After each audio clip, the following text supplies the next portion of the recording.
కొత్త నేలపై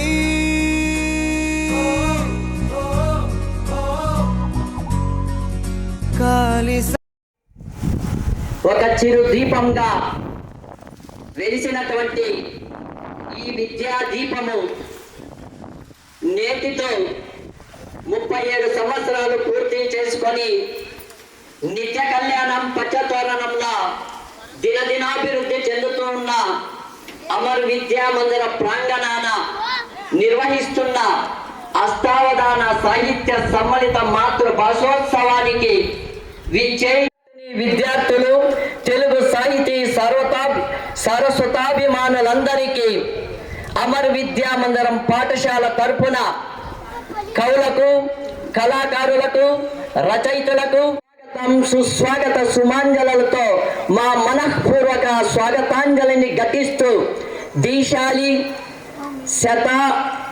శతాధికావధాని దురంధరుడు, నేటి అష్టావధాని శ్రీ ఆముదాల మురళీ గారి అష్టదిగ్గజ పుక్షక వర్గానికి, అవధాన కళాభిమానులందరికీ శుభాభిమాన స్వాగతం, సుస్వాగతం. శుభాభినందన వందన చందనాలను సమర్పిస్తూ స్వాగతిస్తున్నాం శిరస్సు వంచి.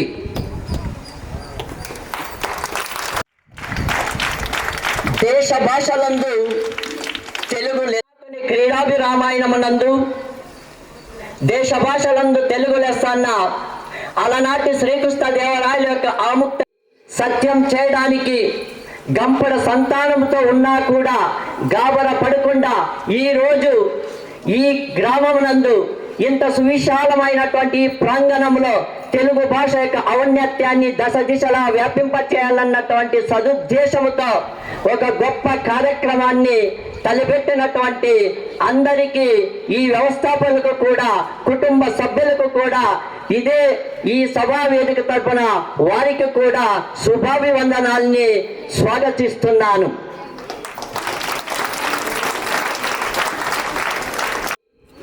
ఇంత వైభవంగా నిర్వహించడానికి ఎంతో ప్రయాసాలు ఓర్చుకొని దిగ్విజయంగా లేకుండా, తడబాటు లేకుండా, తొందరపడకుండా అందరినీ స్వాగతిస్తూ ఈ రోజు మనం యొక్క తెలుగు ఖ్యాతిని అందరికీ తెలియజేయడానికి అహర్నిశలా కృషి చేసినటువంటి మహా వ్యక్తి, గొప్ప సేవా పరాయణ తత్వంబు గలవాడు ధన్యజీవి, శ్రీమంతుడిలా గొప్ప సేవా పరాయణ తత్వంబు గలవాడు ధన్యజీవి, ఆశిత వస్తులుడ కలంక చరితుండు, సదముల హృదయుండు సజ్జనుండు, సదముల హృదయుండు సజ్జనుండు, సాహితీ సేవలను చక్కగా సల్పడి భాషా ప్రియుడు హిందీ పండితుండు, సాహిత్య సేవలను చక్కగా సల్పడి భాషా ప్రియుడు హిందీ పండితుండు, ఆంగ్లమాంధ్యమబడి కాజ్యుడు, అమరు విద్యా మందిర ఆంగ్ల మాధ్యమ బడి కాజ్యుడు, స్థాపకుడు అధిపుడౌరా, స్థాపకుడు అధిపుడౌరా,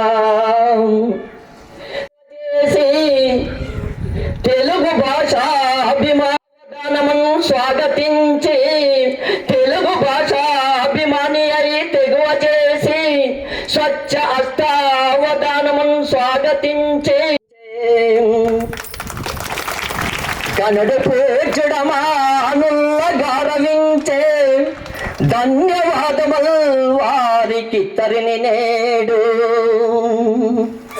తెలుగు భాషాభిమానించే గనుడు పూజ్యుడమాను గొప్ప మహానుభావుడు. మాతృభాష ఉర్దూ అయినా ఇంత మాధుర్యాన్ని చూపించినటువంటి ఆ వ్యక్తికి సభా వేదిక తరపున ఆయనకి శిరస్సు వంచి ధన్యవాదాలని సమర్పించుకొనిచున్నాను.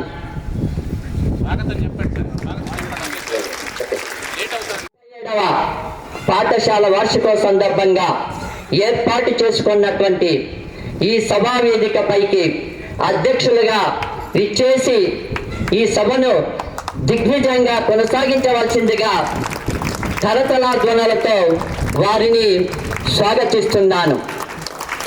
వారికి వారి పుత్రరత్నమే వారికి పూలమాలతో సత్కరించవలసిందిగా ప్రార్థిస్తున్నాను.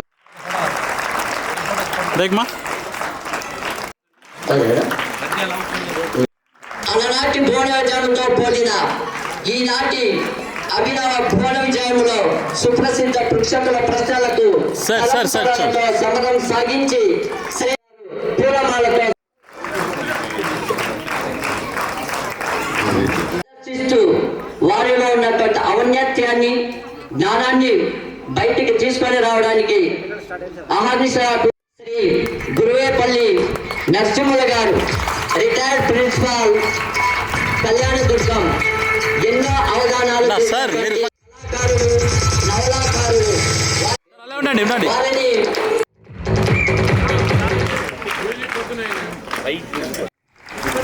ఇలియాస్ గారు సార్ చూడండి సార్ రచనాకారుడు ఎంతో మంది కూడా ఈ వేదిక వైపు సగౌరవంగా ఆహ్వానిస్తున్నాము కరతల ధ్వనులతో.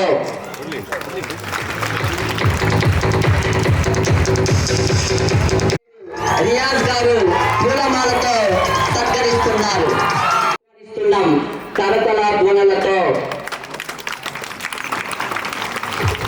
వారిని మన పాఠశాల సయ్యద్ హుస్సేన్ పూలమాలతో సత్కరించవలసిందిగా ప్రార్థిస్తున్నాం.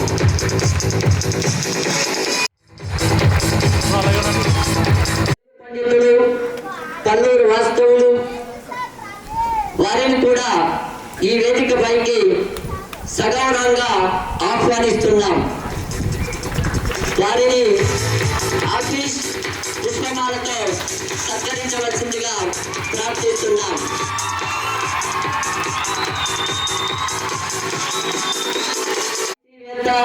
కళాకారుడు ఎంతో మందికి విద్యనందించినటువంటి ధన్యజీవి వారిని కూడా ఈ వేదిక పైకి సగౌరవంగా ఆహ్వానిస్తున్నాం.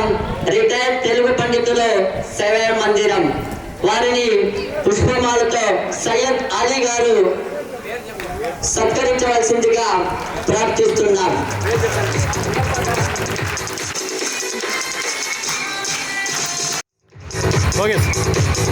అంశాన్ని పదిలపరచడానికి డాక్టర్ ఈ అశ్వత్థనారాయణ గారిని కూడా ఈ వేదిక పైకి సవినయంగా ఆహ్వానిస్తున్నాం. వారిని ఆఫీస్ పుష్పమాలతో సగౌరవంగా సత్కరించవలసిందిగా ప్రార్థిస్తున్నాం. చూడండి సార్.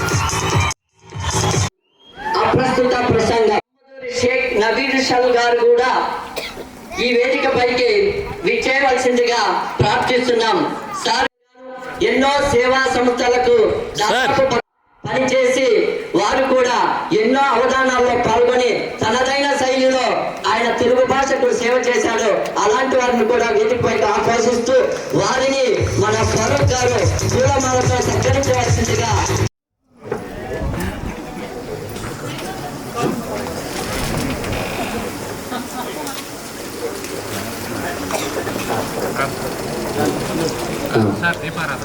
జ్యోతి ప్రకాశం వేదిక పైన ఉన్నటువంటి పుస్తక బృందము అవధాని గారు సభాధ్యక్షులందరూ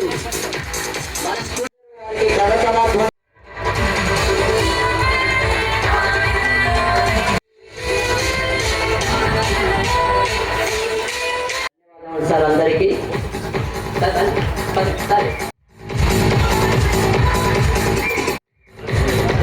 ఓకే సార్.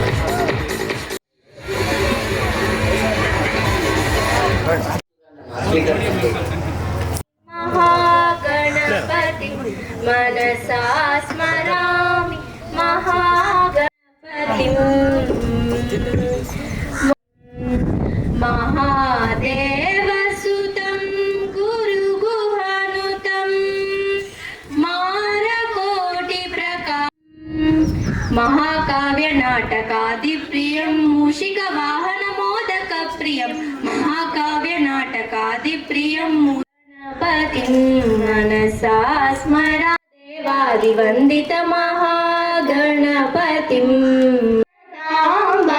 नमोऽस्तुते श्री शारदाम्बा नमोऽस्तुते संगीत साहित्य मूलाधृते श्री शारदाम्बा नमोऽस्तुते संगीत साहित्य मूलाधृते श्री शारदाम्बा नमो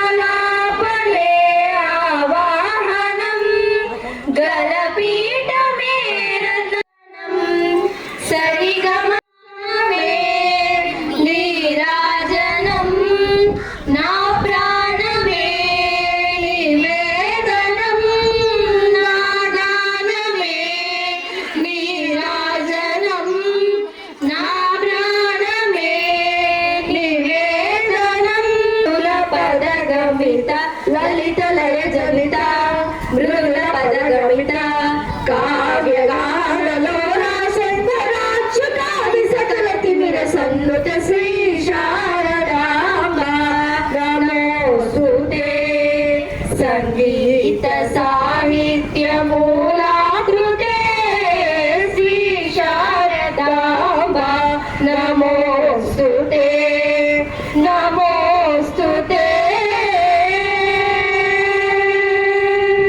Thank you.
వారు తమ తొలి పలుకుల్లో తెలియజేయాలని చింతగా ప్రార్థిస్తున్నాను.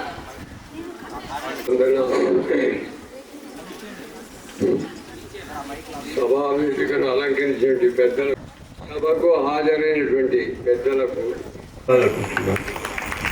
రెండవది ఆ విద్యార్థులు ఆ పనికి నేను హృదయపూర్వకంగా నమస్కరిస్తూ ఉన్నాను. ఇవే తొలి పలుకులు, బహుశా అంత్య పలుకులు కూడా ఉండొచ్చును, కానీ ఇక సభావేదిక స్టార్ట్ కావాలా. దీనివల్ల పాఠశాల తరపున, యాజమాన్యం తరపున, అష్టావధానం తరపున వారికి స్వాగతం, సుస్వాగతం.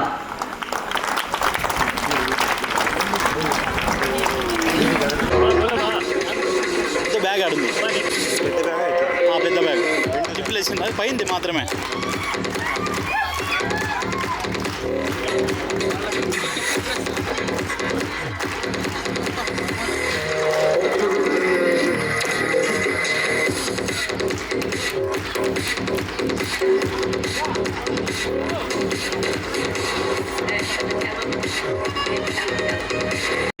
నమామి పరంజో ఉన్మూలయత్య విద్యాం యద్విద్యాం ఉన్మీలయత్యపి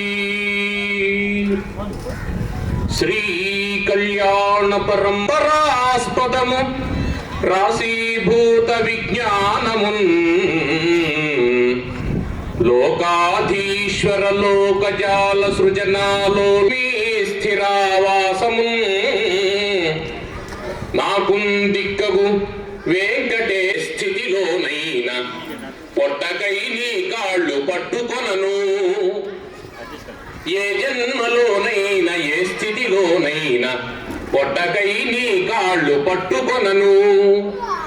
కౌటుంబికమైన కష్టాలలో చిక్కి, కౌటుంబికమైన కష్టాలలో చిక్కి 10 రూకలకు కాళ్ళు పట్టుకొనను. నడి సంద్రమందున బడబాగ్నిలోబడి, నడి సంద్రమందున బడబాగ్నిలోబడి పాకి మామని కాళ్ళు పట్టుకొనను. యమదూతలే తెంతు సమయం బుడాసిన, యమదూతలే తెంతు సమయం బుడాసిన ప్రాణాలకై కాళ్ళు పట్టుకొనను. అక్షరములకు దూరమైనట్టి బ్రతుకు వలదు వలదని నీ కాళ్ళు పట్టుకొనేదా. అక్షర జ్ఞానమిమ్ము నాకమ్మవాణి దాన సమకూరు ఈప్సితార్థంబులాన పద్ధతి మగీతలమంటువంటి ఈ అవధానం, అవగ్రత అని అర్థం, కాన్సన్ట్రేషన్ ఏకాగ్రత అని అర్థం. ఒక విషయం మీద ఏకాగ్రంగా ఉండడాన్ని అవధానం అంటాం. 8 అంశాల మీద ఒకే సందర్భంలో ఏకాగ్రతతో ఉంటే దాన్ని అష్టావధానం అంటాం. ఈ అష్టావధానం అనేటువంటి కోలాచల మల్లినాథ సూరి మొదలైనటువంటి వాళ్ళందరూ అవధానాలు చేసినట్టు మనకు రికార్డు ఉంది. కానీ వాళ్ళు ఎలాంటి వాడు మాడభూషి వెంకటాచార్యుల వారు సరిగ్గా 1872వ సంవత్సరం ఫిబ్రవరి నెల చేయడం మొదలు పెట్టారు. ఇక తిరుపతి వెంకట కవులతో అవధానానికి ఉచ్చ దశ ప్రాప్తమైంది. అది స్వర్ణయుగం. ఎక్కడ చూసినా కవులు, ఎక్కడ చూసినా అష్టావధానాలు, ఎక్కడ చూసినా శతనాల్లో అవధానాలు ప్రదర్శన చేసి వారు తెలుగు భాషకు అవధానానికి వరిలో వెంకట శాస్త్రి గారు 1950వ సంవత్సరం నాడు, 50వ సంవత్సరంలో ఆయన పరంపదించారు. సరిగ్గా నేను అవధానాలు ప్రారంభం చేసింది రుండకంఠాపురం రఘువీరారెడ్డి గారు. అప్పుడు వారు వ్యవసాయ శాఖ మార్చి శాంతంగా డబుల్ అవుతుంది, త్రిబుల్ అవుతుంది, ఏమైనా అవుతుంది. అయితే ఒక మాట, అన్నం తింటే ఆకలి తీరుతుంది అని నీకు తెలిస్తే ఆకలి తీరదు, అన్నం తింటేనే తీరుతుంది.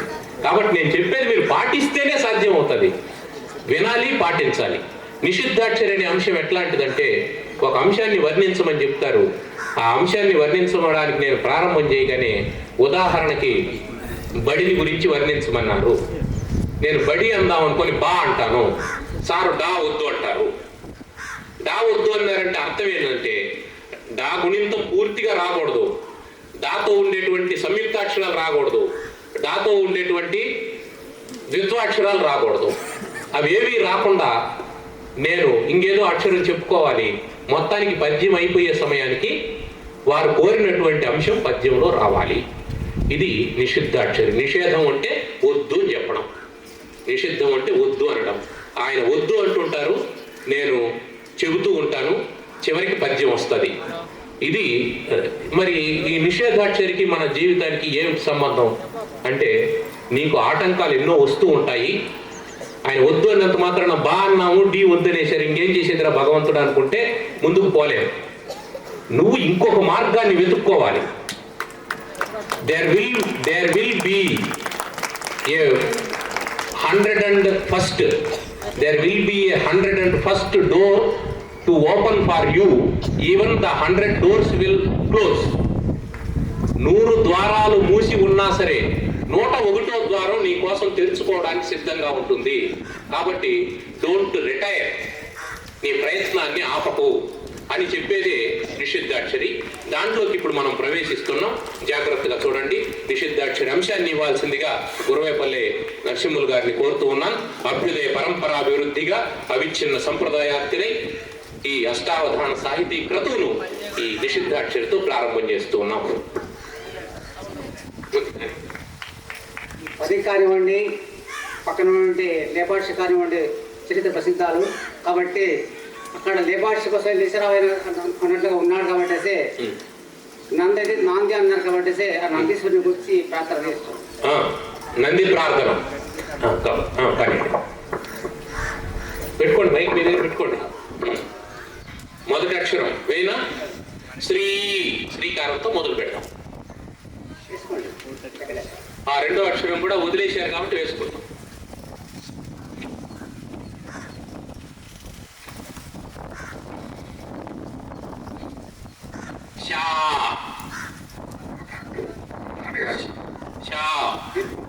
షాకు దీర్ఘం శ్రీ షా. మైక్ బాగా పెట్టుకోండి. ఆ మైక్ కొంచెం సౌండ్ పెట్టండి. అది అప్రస్తుతం మైక్, మంచి ఫుల్ సౌండ్ లో ఉండాలి. అది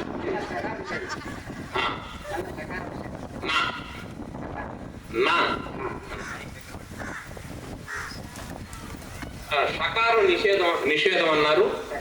షకారం శ్రీ షా తర్వాత మళ్ళీ షా, శనివారంలో షా నిషేధం అన్నారు. నేను నా చెప్పాను శ్రీశాన. నమస్కారం. అప్రస్తుత ప్రసంగం వారికి. అప్రస్తుత ప్రసంగం అంటే ఏమిటంటే, మేము సీరియస్ గా ఇక్కడ నందీశ్వరుని వర్ణన చేసుకుంటూ ఉన్నాం. మధ్యలో ఆయన నమస్కారం అవధాని గారు అన్నారు. అంటే ఇదంతా ఎట్లుంటుందంటే, నీకు స్కీమ్ వచ్చేసింది, పరీక్షకు చదువుకుంటాడు. ఇంట్లో నువ్వు పరీక్షకు చదువుకుందాం అనేసి పుస్తకం ఓపెన్ చేస్తే మీ అమ్మ ముగిల్ రేకులు సీరియల్ మొదలు పెడుతుంది.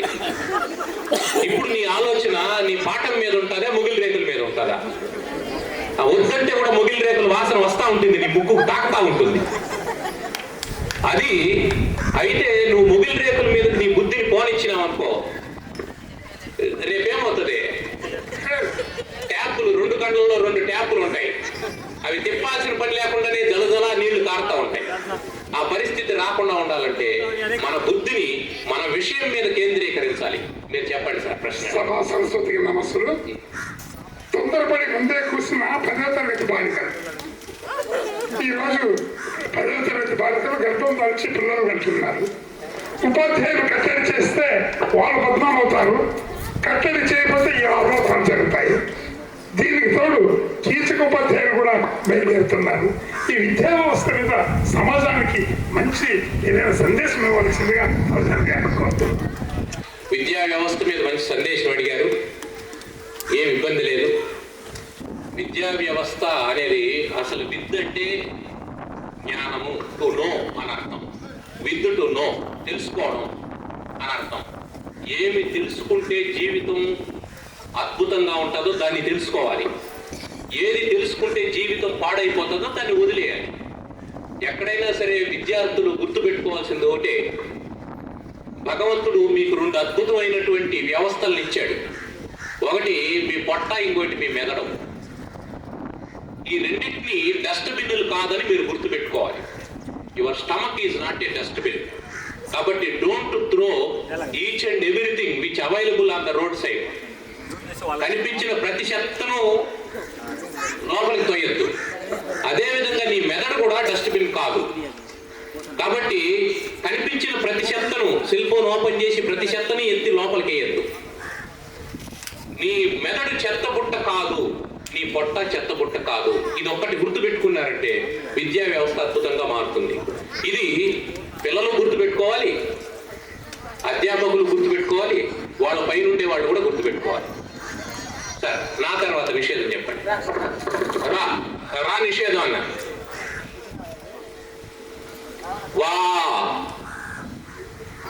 వాకు దీర్ఘం.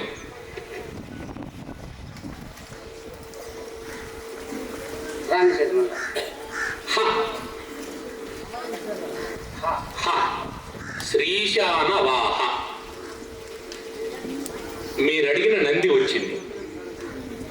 ఈశానుడు అంటే ఈశ్వరుడు, ఈశ్వరుణ్ణి వాహ అంటే మోసేటువంటి వాడు నంది. శ్రీశాన వాహ. శ్రీ ప్లస్ ఈశాన, శ్రీశాన సార్వదేశంది మీకు తెలిసి ఉంటుంది. అది నేను మళ్ళీ చెప్పాల్సిన పని. పెద్దలు మన్నించండి, పిల్లల కోసం కొన్ని చిన్న చిన్న విషయాలు కూడా అప్పుడప్పుడు చెప్తూ ఉంటాను. మీరు దాని గురించి పట్టించుకోవద్దండి. మీకు కావాల్సిన పెద్ద విషయాలు మీరు తీసుకోండి. పిల్లలకు చిన్న చిన్న విషయాలు చెప్తుంటాం, దాన్ని మీరేం పట్టించుకోవద్దండి. శ్రీశానవాహ.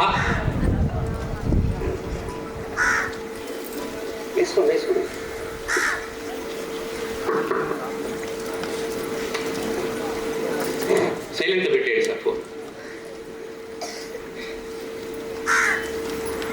అవధాని గారు అందించేయండి తర్వాత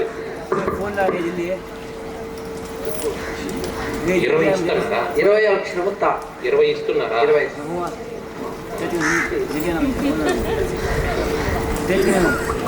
వ్యస్తాక్షరి.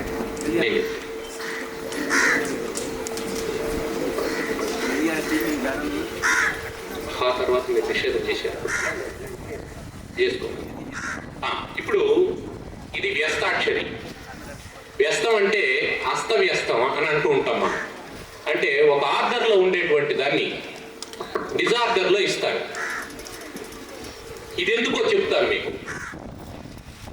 మన ఇంట్లో చాలా డిజార్డర్స్ ఉంటాయి, మనలోనే డిజార్డర్స్ ఉంటాయి. వీటిని మనం ఎప్పటికప్పుడు సరి చేసుకుంటూ పోతే తప్ప ఇవి క్రమ పద్ధతిలో ఉండవు. ఇప్పుడు 20 అక్షరాలు ఉండేటువంటి ఒక వాక్యాన్ని వారు నాకు ఇవ్వబోతున్నారు. 20 అక్షరాలు. ఈ 20 అక్షరాలని అప్పుడు ఇస్తారు. ఇప్పుడు 20వ అక్షరం తా అని ఇచ్చారు. తా తా తమ్ముడులో తా. 20వ అక్షరం తమ్ముడులో తా ఇచ్చారు. మీరు ఇది గుర్తుపెట్టుకోవాలంటే 1 2 3 4 5 6 7 అని 20 వరకు పై నుంచి కిందికి నెంబర్లు వేసేయండి. ఏ అక్షరం ఏ నంబర్ చెప్పినప్పుడు ఆ నంబర్ పక్కన అక్షరం రాసుకున్నారంటే ఆ చివరిలో 20 అక్షరాలు నేను మళ్ళీ మీకు చెప్తాను, అప్పుడు చెక్ చేసుకోండి. ఏమిటి ఇది అంటే, మనం క్లాస్ రూమ్ ముందర చెప్పులు ఇడుస్తాం, అన్నీ కుప్పలాగా ఉంటాయి. అదే వాటిని ఒక జత పక్కన ఒక జత వదిలినాం అనుకోండి, చూడడానికి చాలా అందంగా ఉంటుంది. మనం బాత్రూమ్ నుంచి బయట వస్తాం, ఆ కాలు తుడుచుకునేటువంటి పట్ట క్రాస్గా ఉంటుంది. దాన్ని కాలుతోనే అటు తోసినాం అనుకోండి, అందంగా ఉంటుంది. ఇట్లా చిన్న చిన్న కరెక్షన్స్ చేసినామంటే మన ఇల్లు అందంగా ఉంటుంది, మన బుద్ధి అందంగా ఉంటుంది, మన జీవితం అందంగా ఉంటుంది. కాబట్టి అస్తవ్యస్తంగా ఉండేదాన్ని అలాగే వదిలేయకూడదు. మన స్నేహితునికి ఎవరికో పుట్టినరోజు జరుగుతుంది, వాడు చాక్లెట్లు ఇస్తాడు, తింటాం, కింద వేసేస్తాం ర్యాపర్ని.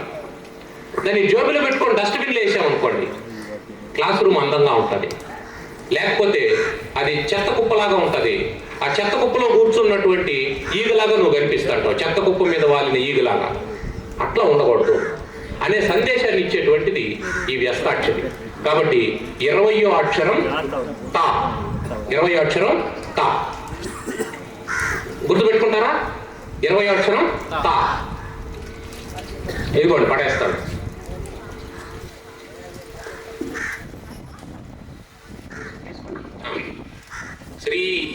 శ్రీశానవాహ.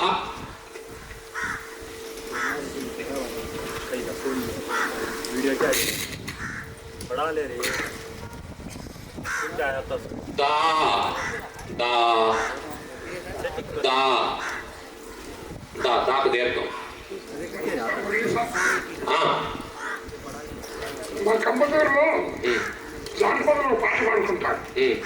అది పోతులమ్మ అదున్న పోతులమ్మ కదలేంది ఏందిరా కదలంది ఏందిరా కదలేది ఏందిరా కదలంది ఏందిరా కదలే వాని కింద నలిగేది ఏందిరమ్మ పోతులమ్మ అదున్న పోతులమ్మ అంటారు.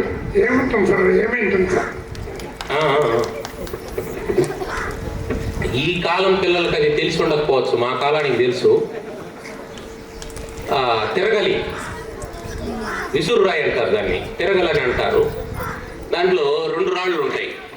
పైన ఉండేదేమో మూవబుల్, కింద ఉండేదేమో స్టాటిక్ ఇమ్మూవబుల్. అంటే ఒకటి కదులుతుంది, ఒకటి కదలకుండా ఉంటుంది.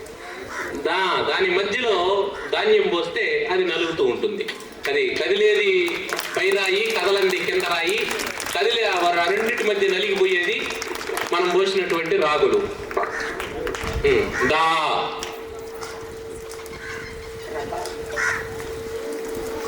రకాలు. తా దాత దాత దాత దాత దీర్ఘం. దాత తా. మొదటి పాదం పూర్తయింది ఇక్కడికి. దాత ఇచ్చేటువంటి వాడు, ఏమిస్తాడని తర్వాత చెప్తాను.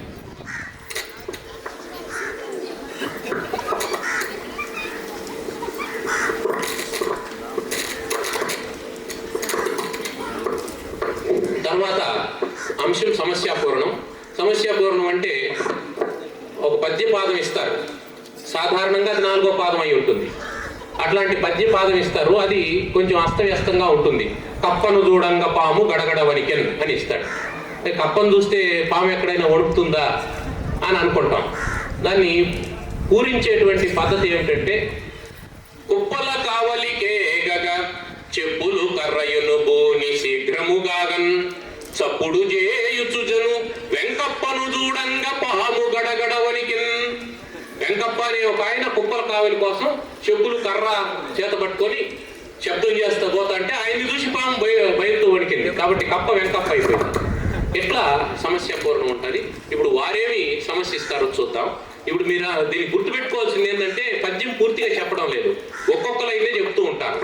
మళ్ళీ 2వ వరుసలో 2వ లైన్ చెప్తాను, 3వ వరుసలో 3వ లైన్ చెప్తాను, 4వ వరుసలో 4వ లైన్ చెప్తాను. అప్పుడు పూర్తి అయిపోతాయి. అవధాని గారికి నమస్సుమాంజలి. సమస్యల పూర్ణ. మాతకు తన తనయనిచ్చే మనువాడంగన్. మాతకు తన తనయనిచ్చే మనువాడంగన్. మాతకు తన తనయనిచ్చే మనువాడంగన్. మనువాడడం అంటే పెళ్లి చేసుకోవడం. మాతకు అంటే తల్లికి, తన తనయను అంటే తన కూతుర్ని. తల్లికి తన కూతుర్ని ఇచ్చినారంట పెళ్లి చేసుకోమని.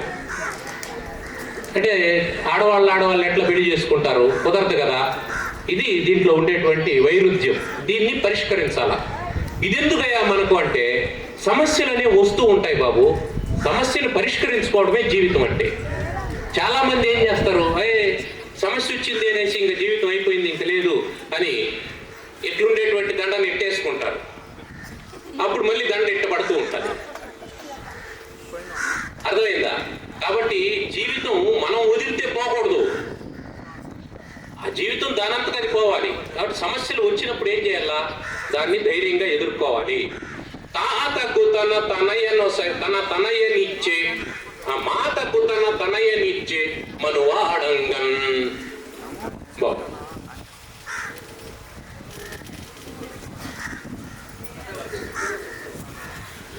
పదో అక్షరం తా, మళ్ళీ తానే, మళ్ళీ కూడా తమ్ముళ్ళు తా. 10వ అక్షరం, 10వ తమ్ముడు 20వ తమ్ముడు, మళ్ళీ పడేస్తాడ. 10వ అక్షరం తా.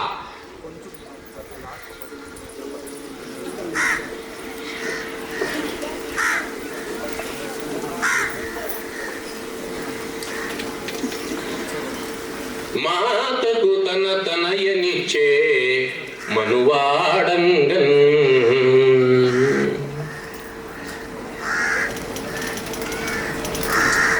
చేత చేతమునందున ప్రీతిని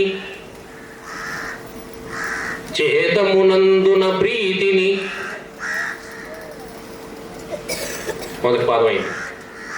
చేతమునందున ప్రీతిని మొదటి పాదం చెప్పినాం. చివరి మూడో పాదం చెబితే అదేమిటి అనేది తెలుస్తుంది. ఇట్లా విచిత్రంగా ఉంటాయి సమస్యలు అనేటువంటివి. అంతర్జాతీయ మాతృభాషా దినోత్సవం 21వ తారీఖు జరిగింది. ఒక 7-8 సంవత్సరాలకు ముందు కర్నూలు జిల్లాలో నగరూరు అనేటువంటి ఊర్లో హై స్కూల్లో అంతర్జాతీయ మాతృభాషా దినోత్సవం రోజు అవధానం చేస్తూ ఉన్నాం. అక్కడ జెండామాన్ ఇస్మాయిల్ గారని గొప్ప కవి, ఆయన సమస్యలు ఇవ్వడానికి కూర్చున్నారు. కూర్చొని, అయ్యా మీ మాతృభాష తెలుగు, సంతోషం. నా మాతృభాష ఉర్దూ, నాకు సంతోషం అది. కాబట్టి మీ మాతృభాషను మీరు గౌరవించుకోండి, నా మాతృభాషను నేను గౌరవించుకుంటానని ఆయన సమస్య తేరా దాదా హమారా దేతా గంగన్ అని ఇచ్చాడు. తేరా దాదా హమారా దేతా గంగన్ అని ఇచ్చాడు. ఏం చేయాలా, దాన్ని పూర్వం ఎట్ట చేసినామని చెప్తాను, మళ్ళీ మనం దత్తపదిలోకి వెళ్ళిపోదాం.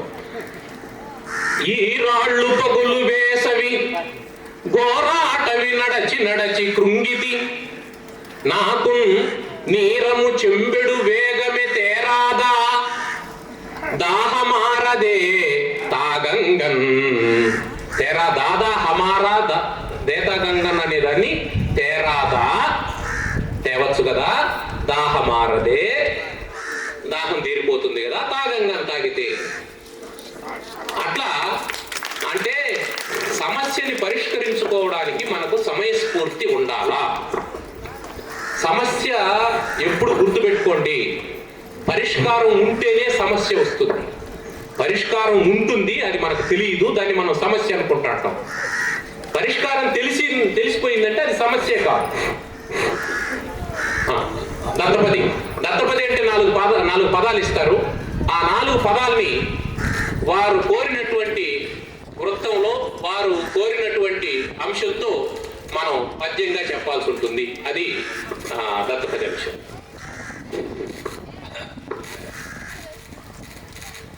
అవధాని గారికి మరియు పృచ్ఛక వర్గానికి, సభాసదులకు శతాధిక వందనాలు. నేను అవధాని గారికి ఇవ్వబోయే అంశం దత్తపది. అందులో ఉత్తము, చిత్తము, పొత్తము, విత్తము. ఉత్తము చిత్తము, పొత్తము, విత్తం 4 పాదాల్లో మీరు మొదటి పాదంలోనే వృత్తం తెలియజేశాము. ఉత్పలమాల వృత్తంలో మీరు ఆ అంశాన్ని తెలియజేయవలసిందిగా విషయము. పాఠశాల విద్యార్థులకు శ్రీ ఈ పాఠశాల యొక్క విద్యార్థులకు మీరు ఇచ్చేటువంటి చక్కని సందేశాన్ని ఆ వృత్తంలో తెలియజేయవలసిందిగా కోరుకుంటున్నాను. ఉత్తము, చిత్తము, పొత్తము, విత్తము. ఈ 4 పదాలు మీరు గుర్తుపెట్టుకోండి. మళ్ళీ 2వ పాదం చెప్పేటప్పుడు ఈ పదాలను నేను అడగను, వారు కూడా చెప్పరు. మీరు గుర్తుపెట్టుకోండి, నేను కూడా గుర్తుపెట్టుకుంటున్నా. మొదటి ఉత్పలమాల వృత్తంలో చెప్పాలి. మొదటి పాదంలో ఉత్తము రావాలి, రెండవది చిత్తము, తర్వాత పొత్తము, తర్వాత విత్తము. సరే, ఇప్పుడు మొదటి పాదం చెప్తున్నా.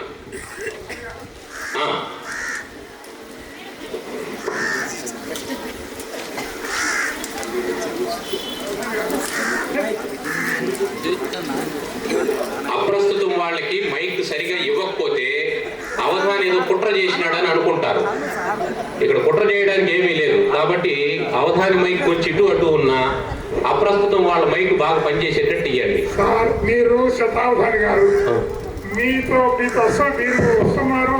శతావధాని కంటే భయమేసింది నిజంగా. భలే వాళ్ళు సార్. శతావధాని గారితో మేము ఇంతవరకు ఒక శతావధాని కన్నూరు దత్తాత్రేయ స్వామితో మాత్రం చేసినాను. మిగిలినంతా అష్టావధాని. మీరు శతాబ్దాన్ని అయిన తర్వాత మాకు అవకాశం రాలేదు. అగ్రగణ్యులు అని తెలుసు నాకు. అయినా కూడా సాధ్యమైనంత వరకు మేము తెలుసుకునే ప్రయత్నం చేస్తాము. దీనివల్ల విజ్ఞానము వికాసం లభిస్తుందే కానీ మేము మిమ్మల్ని ఏమాత్రం కూడా మీకు ప్రశ్నించే తరం కాదు మాది. అది సార్, భర్త తన జీవితాంతము తన భార్యలో చూడలేనిది ఇతరులు చూసేది. భర్త తన జీవితాంతము తన భార్యలో చూడలేదు, కానీ ఇతరులు చూస్తారు. ఏమైంటుంది విన్నారా మీరు? భార్యలో తన భర్త జీవితాంతము చూడలేనటువంటిదట, దాన్ని ఇతరులు చూస్తారట. ఇట్లాంటివి అడిగితే ఎట్లా సార్ మీరు? మా పిల్లలు ఏమైపోతారు?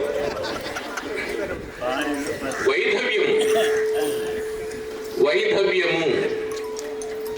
ఆమె విధవరాలు కావడం, భర్త చనిపోయిన తర్వాతనే ఆమె విధవ అవుతుంది.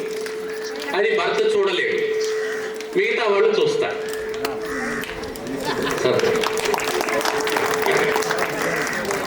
ఉత్తములైన సద్గురు,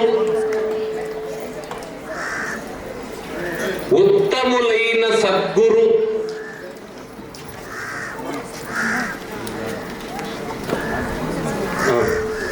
మహోజ్వల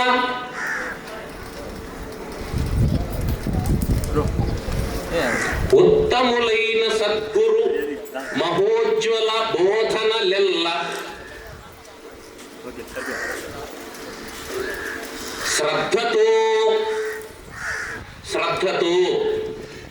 ఉత్తములైన సద్గురు మహోజ్వల బోధనలెల్ల శ్రద్ధతో. ఉత్తము వచ్చింది. ఉత్తములైనటువంటి సద్గురువుల యొక్క మహోజ్వలమైనటువంటి బోధనలను శ్రద్ధతో. అవధాని గారు, 5వ అక్షరం నా, వ్యస్తాక్షరి. 5వ అక్షరం నా. నా నయములో నా, నయనతారలో నా, నయనతారలో నా. 5కు నయనతార వచ్చింది. అంతకుముందు 2 తమ్ముళ్ళు వచ్చారు, ఇప్పుడు నయనతార వచ్చింది.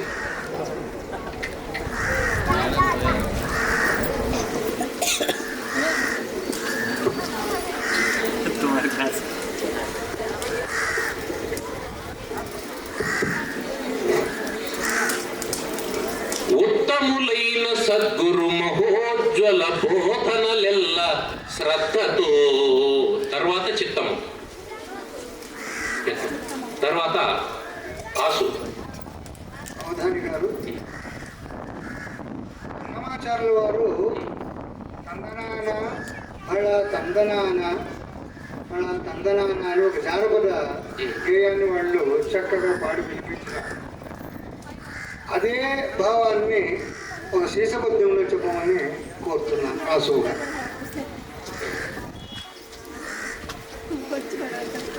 రాసుకో.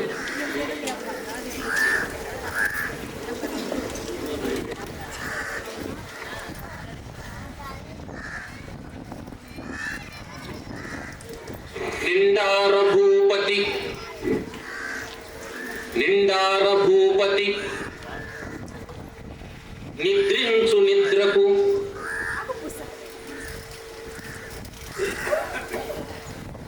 నిద్రయు అన్నాడు. నిద్రకు కాకుండా నిద్రయు. నిండార భూపతి నిద్రించు నిద్రయు.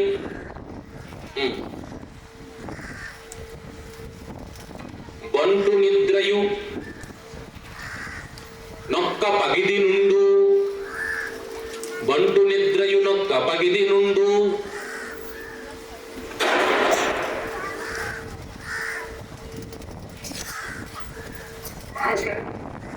చెప్పేస్తాను.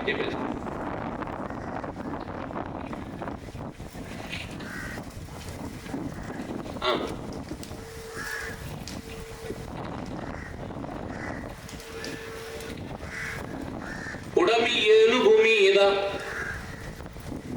ఏనుగు మీద ఆయన పదాలే తీసుకుంటున్నా. ఉడమి ఏనుగు మీద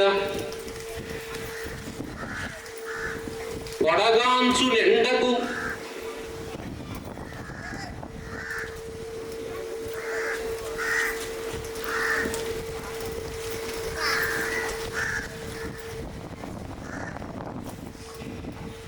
కొడగాంచు నిండకు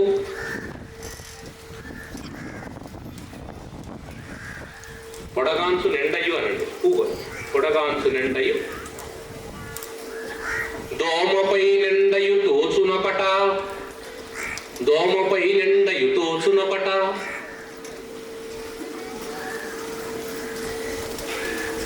తోచు నొకట, తోచు నొకట లేదా నొకటి అనండి. తోచు నొకటి.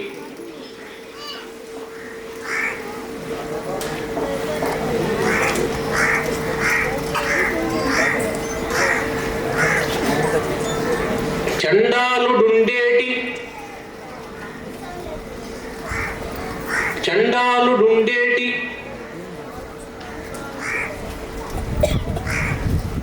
సరిభూమి యొక్కటి,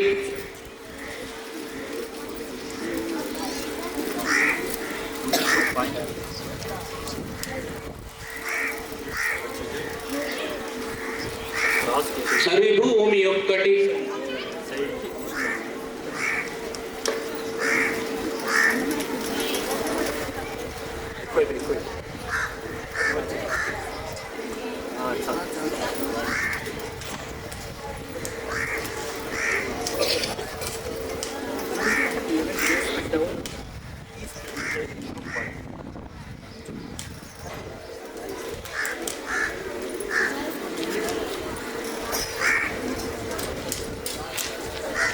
నిష్ఠాత్ముడుండెడి నేల ఒకటి, నిష్ఠాత్ముడుండెడి నేల ఒకటి,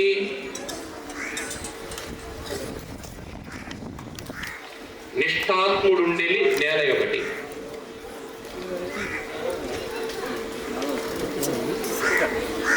నేల ఒకటి.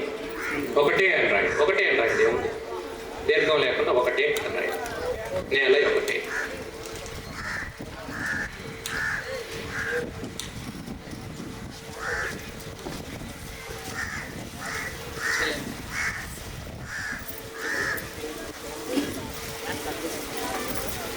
మేడపై కురిసెడి, మేడపై కురిసెడి, కురిసెడి మేడపై కురిసెడి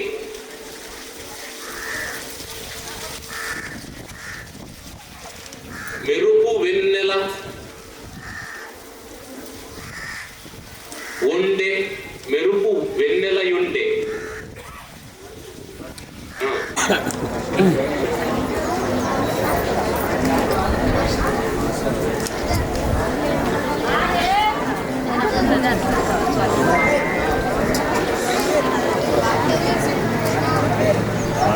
ఏడు కా వర్ణనాంశం. చురచుర కాగు ఎండలకు చూర్ణములైజను నేల పర్రలన్ హరితము చేయు దీక్షగుని హాయిగా హాయిగా సాగునదీమ తల్లి, హాయిగా సాగునదీమ తల్లి.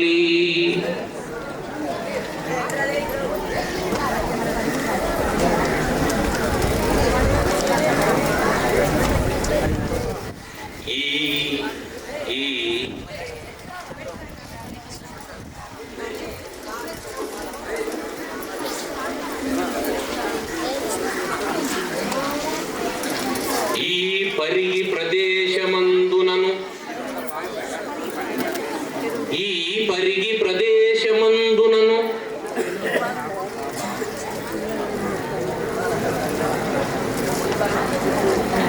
ఈ పరిగి ప్రదేశమందునను స్వర్గమునందలి కల్పవల్లి అయి, ఈ పరిగి ప్రదేశమందునను స్వర్గమునందున కల్పవల్లి అయి.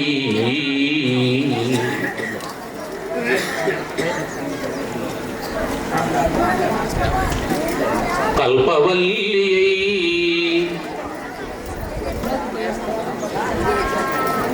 మరి మరి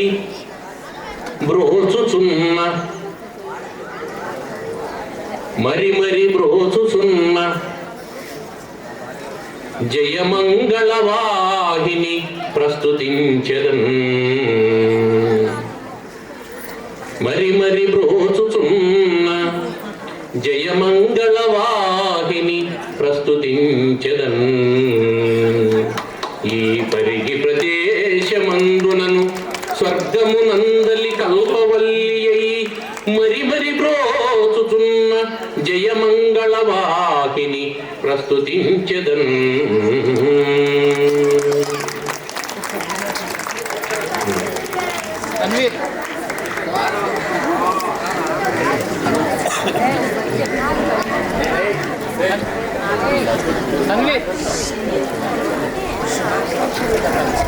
ఇలా ఉన్నాయి. 6వ అక్షరం ఆ. ఈలోపు ఒక ఆశ అడుగుదాం. 6వ అక్షరం ఆ.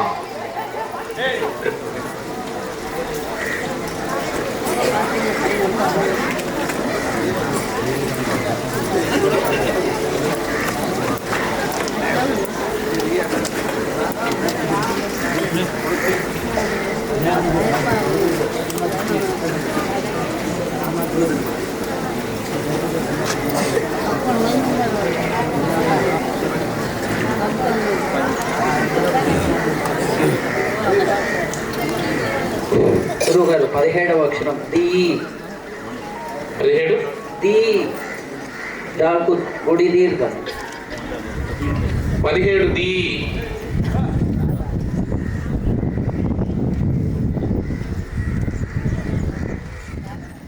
17 ది.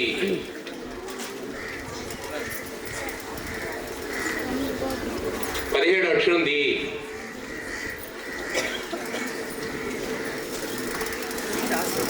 సార్ ఆసువాడు ఆసు ఇట్టాడు. సభను గురించి ఒక ఆసు.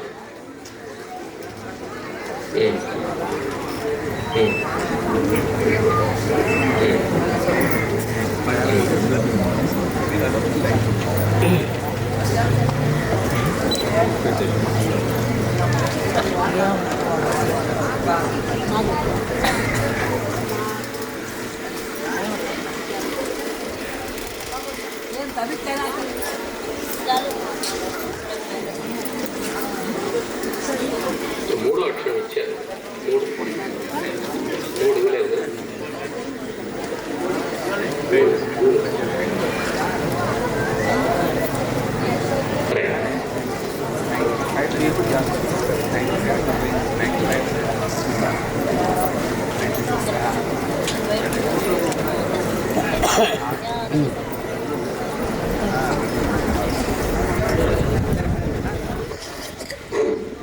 గురువుగారు 3వ అక్షరం ది.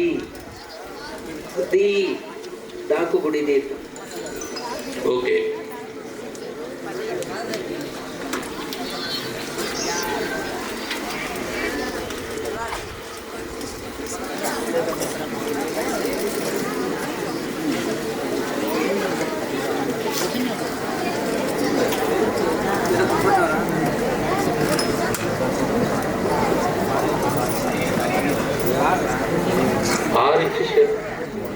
ఆరిచ్చినారు. ఆగదు ఆగదు.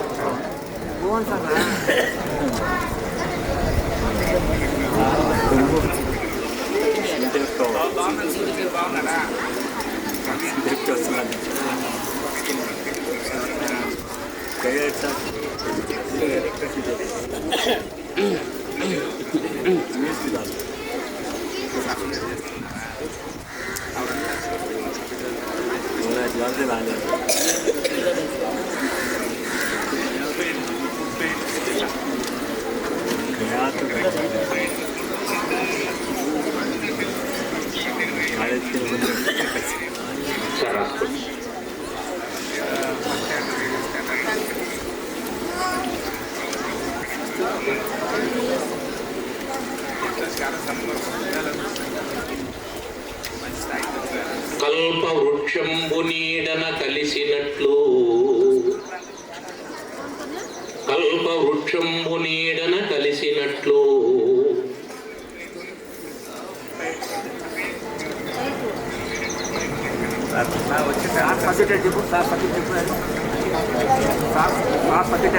పరిధి లేనట్టి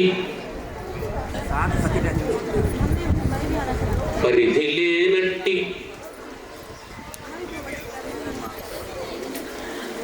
పరిధి లేనట్టి సంతస స్వాంతులగుచు పరిధి లేనట్టి సంతస స్వాంతులగుచు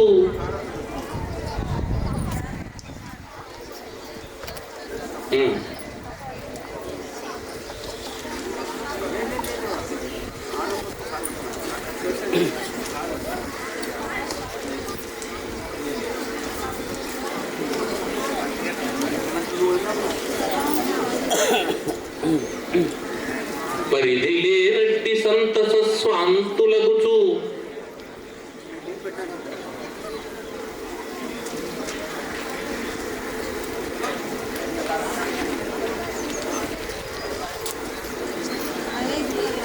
తనిసియున్నారు నీ సభాస్తారులెల్లా తనిసియున్నారు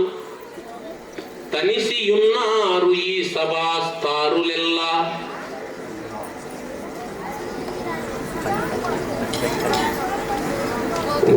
ఈ సభాస్తారులెల్ల తనిసియున్నారు ఈ సభాస్తారులెల్ల వారి సంస్కారమునకివే వందనములు వారి సంస్కారమునకివే వందనములు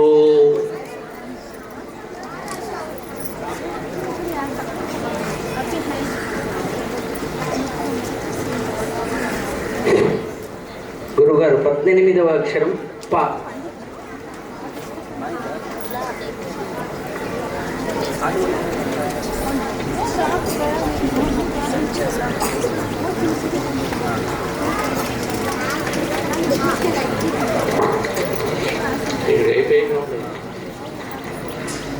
ఏదుంది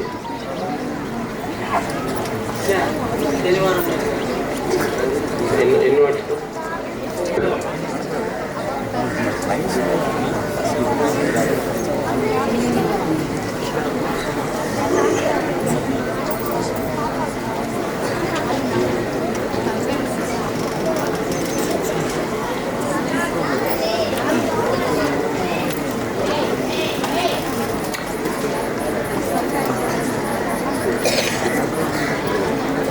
18వ అక్షరం పా.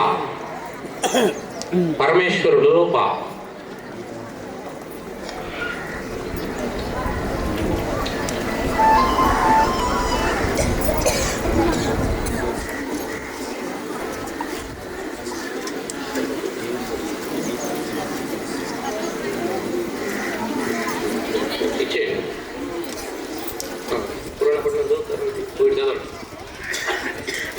ఎనిమిదవ అక్షరం ష. 8వ అక్షరం ష. 8వ అక్షరం ష. 20 అక్షరాలు అయిపోయినాయి.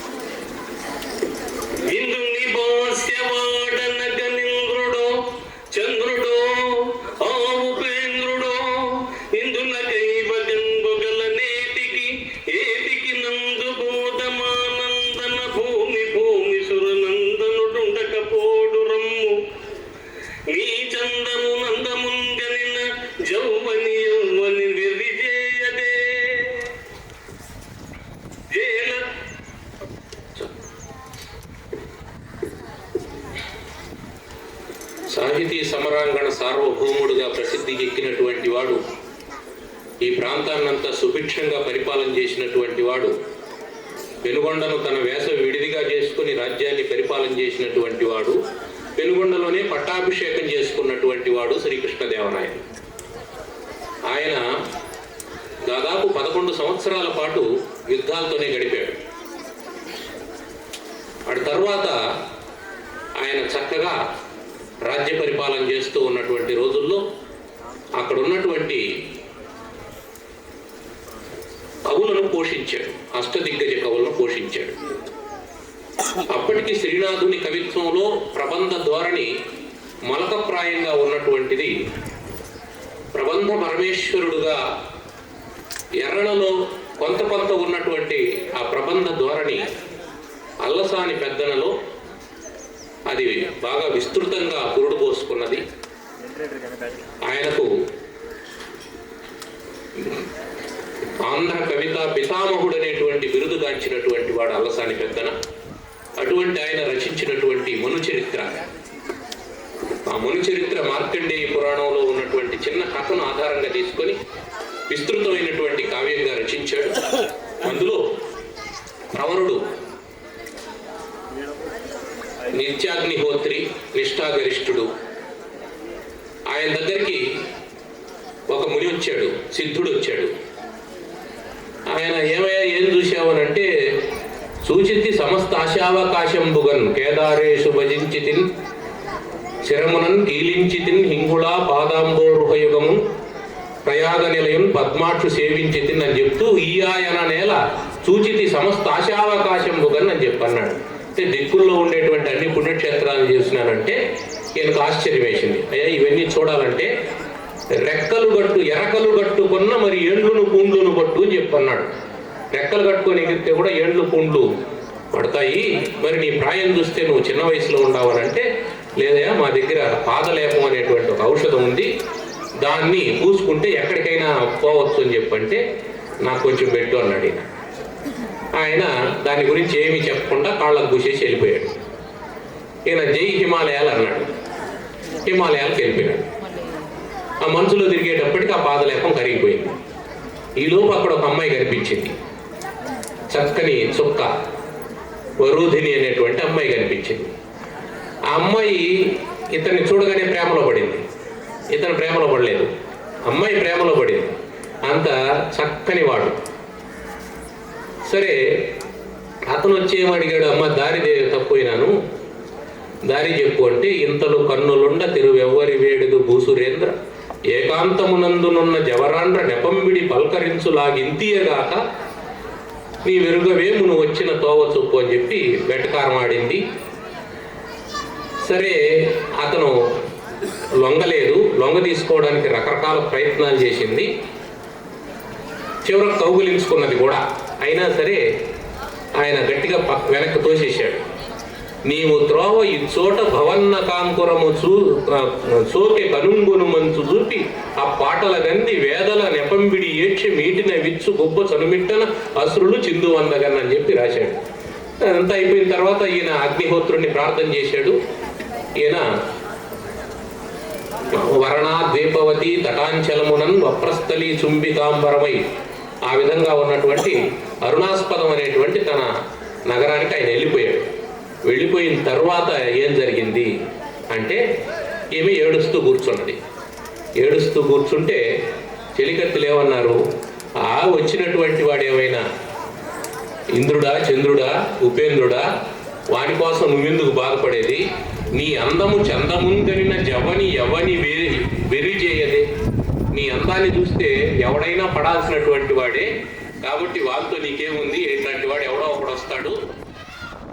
ఈ నందన భూముల్లో భూసురుడు ఎక్కడో ఒక చోట ఉండకుండా పోడు, పోదామని చెప్పి చెలికత్తులు పిలుస్తూ ఉన్నటువంటి సందర్భంలో నుంచి వారు చక్కని పద్యం చదివారు. ఇక్కడికి అవధానం మనం పరిసమాప్తం చేస్తూ ఉన్నాం. అలాగే ఒక చిన్న సమస్య. వ్యవసాయ శాఖలో పనిచేసే భర్త ఎప్పుడు గ్రోవర్ అంటుంటాడు.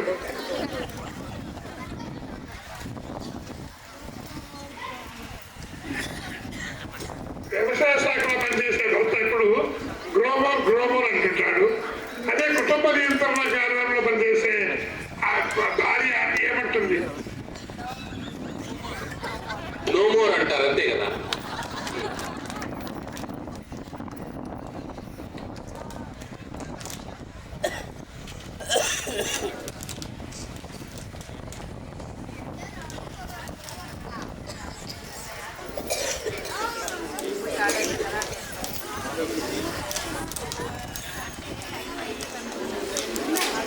ఇప్పుడు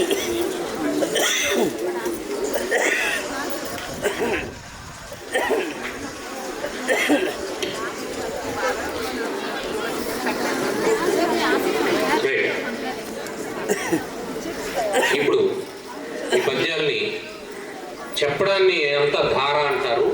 తరువాత వాటిని అప్పచెప్పాలి. ఇప్పుడు ఇందాక చెప్పినటువంటి తొనకలుగా చెప్పినటువంటి ముక్కలుగా చెప్పినటువంటి పద్యాన్ని ఇప్పుడు అన్నింటినీ ఒకటిగా అప్పచెప్పేటువంటి పని. ముందుగా నిషిద్ధాక్షరి నందీశ్వరుని యొక్క స్తుతి. శ్రీశానవాహ దాతాశాటీశా మహోక్ష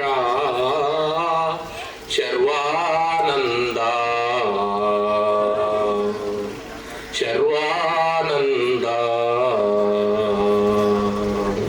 ప్రాశస్త్య శైవ భక్తా రాశీకృత నాట్యరంగా ప్రణతులు నంది. తర్వాత సమస్య. మాతకు తన తనయనిచ్చే మనువాడంగం.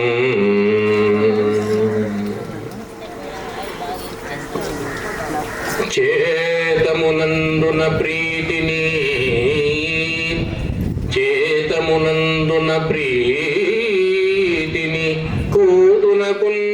కూతురునకు పెండ్లి చేయ గుణవంతుండు నీతియుతుండగునా జామాతకు తన తనయనిచ్చే మనువాడంగా. తర్వాత ఉత్తము, చిత్తము, పొత్తము, విత్తము. దత్తపది పిల్లలకు సందేశం. ఉత్తములైన సద్గురుల మహోజ్వల బోధనలెల్ల శ్రద్ధతో చిత్తమునందు నిలిపి గుణశీల మహోన్నత భావయుక్తులై పొత్తములందు జ్ఞానమును పూర్ణముగా మది నింపి దేశపున్ విత్తముగాగ సాగుడిగా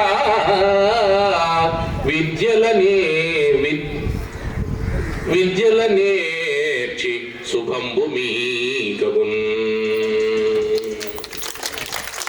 తర్వాత వర్ణనాంశం. జయమంగళ నదిని గురించి వర్ణించమన్నా. పరిగి ప్రాంతంలో ప్రవహిస్తూ ఉన్నటువంటి జయమంగళ నది. చురచుర కాగు ఎండలకు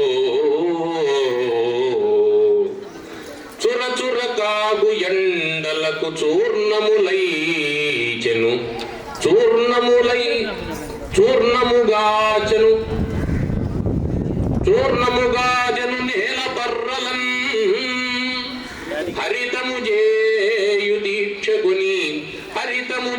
దీక్షకుని హాయిగా సాగున దీమ తల్లి. ఈ పరిగ ప్రదేశమందునను స్వర్గము నందలి కల్పవృక్షమై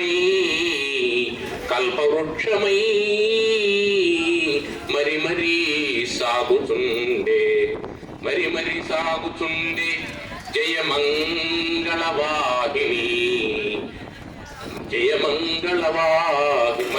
సాగుచున్న జయమంగళవాహిని ప్రస్తుతించదన్.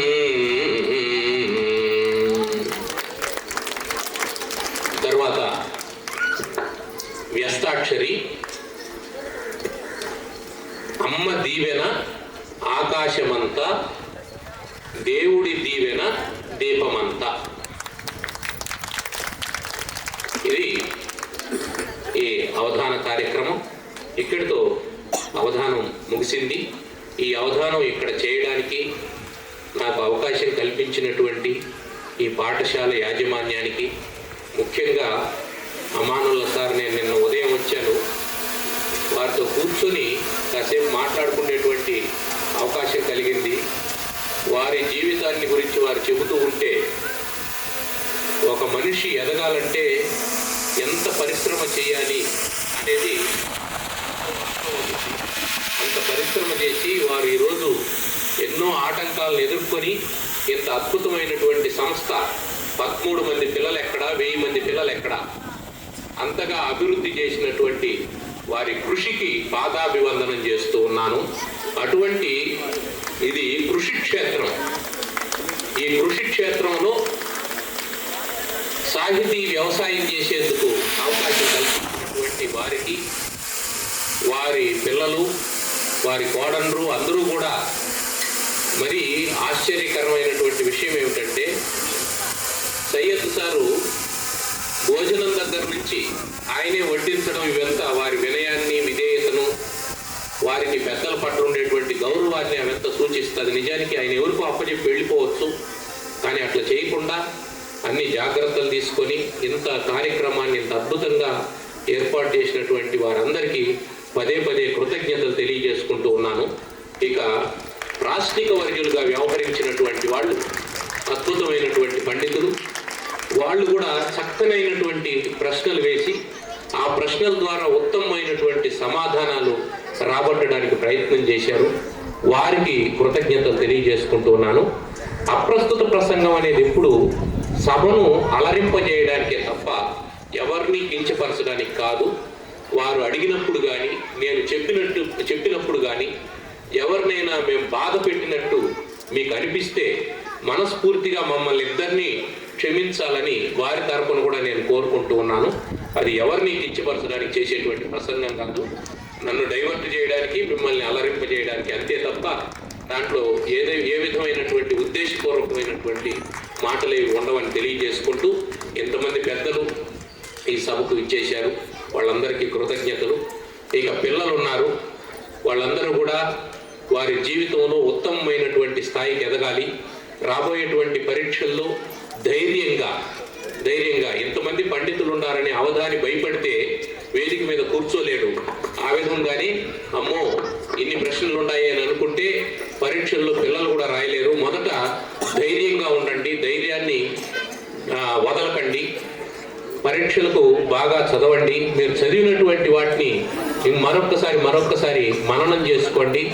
మా గురువు గారు మాకు చెప్పినటువంటి సూత్రాన్ని మీకు చెప్తున్నాను. చదువు బాగా రావాలంటే ఏం చేయాలని అడిగితే ఒకానొక సందర్భంలో మా సారు ఒక సూత్రం చెప్పారు. శ్రవణము, పఠనము, కంఠస్థము, మననము అని 4 మాటలు చెప్పారు. శ్రవణం అంటే పాఠం చెప్పేటప్పుడు శ్రద్ధగా వినడం, అది అయిపోయింది, ఇంక చెప్పేది లేదు, వినేది లేదు. నెక్స్ట్ ఏముంది? పఠనం ఉంది. మీరు ఏవైనా అప్పుడు చదవకుండా ఉండుంటే వదిలేసి ఉంటే వాటిని శ్రద్ధగా చదవండి. తర్వాత అవసరమైనటువంటి వాటిని కంఠస్థం చేయండి. మ్యాథమెటిక్స్ లాంటివి లాజికల్ సబ్జెక్ట్స్ కాబట్టి దీని తర్వాత ఈ సూత్రం ప్రకారం ఇది వస్తుంది అని తెలుసుకుంటే సరిపోతుంది. కొన్ని కంఠస్థం చేయాల్సినటువంటి ఉంటాయి, తెలుగులో పద్యాలు మొదలైనటువంటివి, వాటిని కంఠస్థం చేయండి. కంఠస్థం చేసేసినాం కదా మనకు వచ్చేసింది అని అనుకోకుండా సమయం దొరికినటువంటి ప్రతి సందర్భంలోనూ అవసరమైతే వాటిని మననం చేయండి. మననం చేయడానికి 2 పద్ధతులు ఉన్నాయి. ఒకటి మౌఖిక మననం, ఇంకొకటి లేఖన మననం. మౌఖిక మననం అంటే ఏమిటంటే మీ మనసులో మీరు చెప్పుకోవడం. ఇక్కడ నుంచి మెస్కెళ్తూ ఉన్నారు, ఒక పద్యం చెప్పుకుంటూ వెళ్ళండి, లేదా 4 సూత్రాలు చెప్పుకుంటూ వెళ్ళండి. మళ్ళీ వస్తూ ఉన్నారు, అప్పుడు మళ్ళీ 4 సూత్రాలు రివైజ్ చేసుకుంటూ వెళ్ళండి. అట్లా ఒక చాప్టర్ సూత్రాలన్నీ ఒక రోజు అయిపోతాయి. అట్లా మననం చేసుకోండి. ఏదైనా గుర్తు రాలేదు మళ్ళీ వచ్చి ఒకసారి రాసి చూడండి, వ్రాయడం నేర్చుకోండి. చాలా మంది చెప్పే కంప్లైంట్, 2 కంప్లైంట్లు వస్తూ ఉంటాయి. ఏమిటంటే పరీక్షకు ముందు జ్వరం రావడం ఒక కంప్లైంట్. మా వాడికి ఆరోగ్యం సరిలేదండి పరీక్షలప్పుడు, అందుకని మార్కులు తగ్గిపోయినాయి అనేది రెగ్యులర్గా వచ్చేటువంటి కంప్లైంట్. రెండోది ఏమిటంటే పిల్లోడి వైపు నుంచి వచ్చే కంప్లైంట్, నాకు టైం సరిపోలేదు సార్ అనే కంప్లైంట్. ఈ రెండింటినీ అధిగమించాలి అంటే ఈ రోజు నుంచి మీ ఆహారం మీద, మీ ఆరోగ్యం మీద శ్రద్ధ వహించండి. చెత్తా చెదారం తినకండి. మామూలుగా మనం సాయంకాలం అయితే పానీపూరి ఇవన్నీ తింటూ ఉంటాం. చూడండి, పానీపూరి బండి కావచ్చు, లేదా గోబీ మంచూరి బండి కావచ్చు, సాధారణంగా ఎక్కడ పెడతారు? రోడ్డు పక్కన పెడతారు. రోడ్డు పక్కన దాని పక్కలో ఆనుకొని ఏముంటుంది, కాలువ ఉంటుంది. కాలువలో మంచినీళ్ళు ప్రవహిస్తూ ఉంటాయా, మురికి నీళ్ళు ఉంటాయి. అక్కడ ఏముంటాయి, దోమలు ఉంటాయి, ఈగలు ఉంటాయి. అవన్నీ ఏం చేస్తాయి, వీటి మీద వచ్చి వాళ్తాయి. మీకు తెలుసు కదా, రోగాల్ని కలుగజేసేటువంటి బ్యాక్టీరియాని, వైరస్ని ఈగలు వాటి కాళ్ళ ద్వారా వ్యాపింపజేస్తాయి. అది తెలుసు మీకు. కాబట్టి అక్కడ వాలినటువంటి ఈగ ఇక్కడ వచ్చి వాలుతుంది. వాళ్ళు ఏం చేస్తారు, వాలిన తర్వాత కాసేపు తిన్న తర్వాత ఆ కాల్లో ఉండేదంతా దీనికి అతుక్కున్న తర్వాత మళ్ళీ ఇట్టా అంటారు. అప్పుడు అది ఆ పాటికి అది చేయాల్సిన పని చేసేసి ఉంటుంది అక్కడ. కాబట్టి నీకు రావాల్సిన జబ్బు వస్తుంది. ఇకపోతే రోడ్డు అంటే వాహనాలు తిరుగుతూనే ఉంటాయి, దుమ్ము వస్తుంది. ఆ దుమ్ము అంతా గాలిలోకి వస్తుంది, అది వచ్చి దాని మీద పడి ఉంటుంది. ఇట్లాంటి కలుషితమైనటువంటి ఆహారం తినడం వల్ల మీ ఆరోగ్యం చెడిపోతుంది. మోషన్స్ అవుతాయి, జ్వరం వస్తుంది, గరువు చేస్తుంది, ఇవన్నీ ఉంటాయి. జాగ్రత్తగా ఉండండి. ఈ రోజు నుంచి నియమ నిష్టలతో ఏది నీకు పడదో అది తినద్దు. ఐస్ క్రీమ్ తింటే జ్వరం వస్తుంది అని అనుకుంటే తినద్దు. పరీక్షలు అయిపోయినాక తిను, ఏమవుతుంది, తినేసి జ్వరం వచ్చిన తర్వాత ఒక వారం రోజులు హాస్పిటల్లో పడుకో. పరీక్షలు అయిపోయిన తర్వాత ఏం కాదు. డబ్బులు ఖర్చు పెట్టడానికి మీ అమ్మ మీ నాన్న సిద్ధంగా ఉంటారు. కానీ ఇప్పుడు 30 రూపాయల ఐస్ క్రీము నీ పరీక్షలు రాయనీయకుండా చేస్తుంది. నువ్వు సెలైన్ పెట్టుకొని పడుకొని ఉంటావు పరీక్షకు పోవాల్సినటువంటి పరిస్థితులు. అది లేకుండా మొదట ఆరోగ్యాన్ని కాపాడుకోండి. రెండో పాయింట్ ఏంటి, మీ శ్రద్ధ డైవర్ట్ కాకుండా చూసుకోండి. మిమ్మల్ని డైవర్ట్ చేయడానికి ఇంట్లో సీరియళ్ళు ఉంటాయి, సెల్ ఫోన్లు ఉంటాయి, పక్కన వాళ్ళు ఉంటారు. అదేంటి, సరిగ్గా పరీక్షలప్పుడే క్రికెట్ మ్యాచ్లు వస్తాయి. అవన్నీ మిమ్మల్ని డైవర్ట్ చేసేటువంటివి. ఇప్పుడు కూడా చాలా మంది స్కోర్ కనుక్కుంటూనే ఉంటారు, ఇప్పటి వరకు ఎంతవరకు వచ్చింది. కాబట్టి ఇవన్నీ డైవర్షన్స్. ఆ డైవర్షన్స్ లేకుండా ఏకాగ్రంగా ఉండండి. ఏముంది, సరిగ్గా నెల రోజులు, ఆ తర్వాత మీరు అద్భుతమైనటువంటి భవిష్యత్తును చూస్తారు. కాబట్టి మీ భవిష్యత్తుకు మీరే శిల్పులు. శిల్పి ఏం చేస్తాడంటే, రాతి లోపల ఉండేటువంటి శిల్పం చుట్టూ ఉండే పనికిరాని చెత్తనంతా తీసేస్తారు. అప్పుడు అది శిల్పం అవుతుంది. కాబట్టి మనం కూడా ఉత్తమమైనటువంటి వ్యక్తులు కావాలంటే ముందు మనలో ఉండేటువంటి పనికిరాని చెత్తనంతా తీసేయాలి. దాన్ని మీరు ఈ రోజు నుంచే ప్రారంభం చేయండి. ఇప్పటి నుంచే ముందు మీ ఆరోగ్యాన్ని కాపాడుకోండి, మీ బుద్ధిని డైవర్ట్ కాకుండా చూసుకోండి, మీ జ్ఞానాన్ని కాపాడుకోండి. ఇవన్నీ చేసుకుంటూ ధైర్యంగా పరీక్షలు రాయండి. ఫెయిల్ అయిపోతే కూడా ఏమీ నష్టం లేదు, దేశానికి వచ్చే నష్టం లేదు. అందరూ ఇంజనీర్లు, అందరూ డాక్టర్లు అయిపోవాలని ఏమీ రూల్ లేదు. అవన్నీ అయిపోతే మాలాగా అవధానం చేసేవాళ్ళు ఎవరు, పృచ్ఛకులుగా కూర్చుండేవాళ్ళు ఎవరు, చెత్త దోసేవాళ్ళు ఎవరు, బండి నడిపేవాళ్ళు ఎవరు, వంట చేసేవాళ్ళు ఎవరు, వడ్డించేవాళ్ళు ఎవరు. కాబట్టి అందరూ అన్నీ అయిపోవాలని ఏమి లేదు. ఏదైనా మంచిదే, కాకపోతే నీ ప్రయత్నం. యత్నే కృతే యదిన సిద్ధ్యతి కోత్ర దోష అన్నారు. నువ్వు చక్కగా ప్రయత్నం చేయి. అది నెరవేరలేదంటే అప్పుడు నీ దోషం కాదు. నువ్వు ప్రయత్నం చేయకుండా అది నెరవేరలేదని బాధపడటంలో ఆ అర్థం లేదు. అందువల్ల జాగ్రత్తగా ఉన్నటువంటి కాలాన్ని సద్వినియోగం చేసుకుంటూ ఒక విషయం గుర్తుపెట్టుకోండి. ఒక పిల్లవాడు లేదా ఒక అమ్మాయి ఉన్నతమైనటువంటి స్థాయికి ఎదిగినారంటే ముందు వాళ్ళ కుటుంబం బాగుపడిపోతుంది. మీకు నేను చెప్పేది ఏమంటే, మీరు దేశాన్ని ఉద్ధరించాలి, సైంటిస్టులు అయిపోవాలి, ఏమో చేసేయాలి, దేశానికి నా కాంట్రిబ్యూషన్ ఉండాలి అని ఏం అనుకోవద్దండి. ఒక చిన్న స్వార్థంతో ఆలోచన చేయండి. నేను బాగుండాలి, నా కుటుంబం బాగుండాలి అని అనుకోండి చాలు. అన్ని కుటుంబాలు బాగుపడిపోతాయి, దేశం ఆటోమేటిక్గా బాగుపడుతుంది. కొంచెం స్వార్థంతో ఆలోచించండి, కొంచెం సెల్ఫిష్గా ఆలోచన చేయండి. నాకు మంచి మార్కులు రావాలా, నాకు 580 రావాలా, నాకు 585 రావాలా, మా కుటుంబం బాగుండాలా, నేను త్వరగా స్థిరపడాలా, నేను సంపాదించేటువంటి వాడిని కావాలా అని అనుకోండి. అప్పుడు మీ అమ్మ మీ నాన్నకు నువ్వంటే ఒక భరోసా ఏర్పడుతుంది. బిడ్డలు కన్నటువంటి సంతోషం వాళ్ళకు కలుగుతుంది, వాళ్ళ గౌరవం నిలబడుతుంది, ఆ కుటుంబం తలెత్తుకొని తిరగలుగుతుంది. మీ నాన్నను ఎవడో వచ్చి నువ్వు అప్పు కట్టాలి, లేకపోతే మీ ఇల్లు జప్తు చేస్తాను, లేదా నీకు నోటీస్ పంపిస్తాను అనేటువంటి వాడు ఉండడు. వాళ్ళు ఎంత కష్టపడి, ఎంత శ్రమపడి వాళ్ళ కష్టాన్ని, వాళ్ళ రక్తాన్ని చెమటగా మార్చి మీకు ఖర్చు పెడతాడారో ఆ విషయాన్ని క్షణక్షణం గుర్తుపెట్టుకోండి. ఈ ప్రపంచంలో తల్లిదండ్రులను మించి మిమ్మల్ని ప్రేమించేవాడు ఎవ్వడూ లేడు. ఎవడైనా వచ్చి మీకు ఐ లవ్ యూ చెప్పినాడంటే వాడు మీ నుంచి ఏదో ఆశిస్తాడాడని గుర్తుపెట్టుకోండి. వాడు మిమ్మల్ని నాశనం చేయడానికి సిద్ధపడినాడని గుర్తుపెట్టుకోండి. ఖచ్చితంగా ప్రేమ అంటే ఏమిటంటే నీ దగ్గర నుంచి తీసుకునేది కాదు, నీకు ఇచ్చేది ప్రేమ. ఆ ఇచ్చేది తల్లిదండ్రులకు మించినటువంటి వాళ్ళు ఎవ్వరూ లేరు. వాళ్ళ ఆశలు, వాళ్ళ ఆశయాలు మీరేదో అయిపోయి వాళ్ళని ఏదో ఉద్ధరిస్తారని కాదు, మీరు గొప్పవాళ్ళు కావాలనే ఆశతోనే వాళ్ళు ఉంటారు. అందుకోసమే వాళ్ళు ఎన్నో త్యాగాలు చేస్తారు. ఆ త్యాగాలన్నీ అర్థవంతం కావాలంటే మీరు సమగ్రంగా చదువుకోవాలి, విద్యావంతులు కావాలి, గుణవంతులు కావాలి, శీలవంతులు కావాలి. సౌశీల్యవంతులై మీరుంటే, మీ వైపు ఎవడు వేలెత్తి చూపించకుండా ఉంటే ఆ తల్లిదండ్రులు ఆనందంగా ఉంటారు. అది గుర్తుపెట్టుకోండి. మీరు చెత్త చెదారంగాళ్ళతో చెడిపోయినారంటే ముందు వాళ్ళు బాధపడతారు. చివరిగా ఇది కొంచెం ఎక్స్ట్రా అయినా కూడా ఎందుకు ఈ ప్రసంగం చెప్తున్నానంటే, నిజానికి నిన్ననో ఈరోజు ఉదయమో 10వ తరగతి పిల్లలతో నేను ఒకసారి మాట్లాడదాం అనుకున్నా. సరే, నేను అలసిపోయి ఉన్నాను, అవకాశం రాలేదు. అందుకని చివరిగా మీకు ఒక రియల్ ఫ్యాక్ట్, ఒక జరిగినటువంటి సంఘటన చెప్పి నేను దీన్ని ముగించేస్తాను. జాగ్రత్తగా ఆలోచన చేయండి, శ్రద్ధగా వినండి. మీరు ఇంటర్మీడియట్ అయిన తర్వాత ఇంజనీరింగ్ చదవాలనుకుంటే ఏం ఎంట్రన్స్ రాస్తారో తెలుసా మీకు? AIEEE రాస్తారు, లేదా IIT రాస్తారు. ఇంజనీరింగ్లో టాప్ మోస్ట్ సెక్షన్ ఏది? IIT.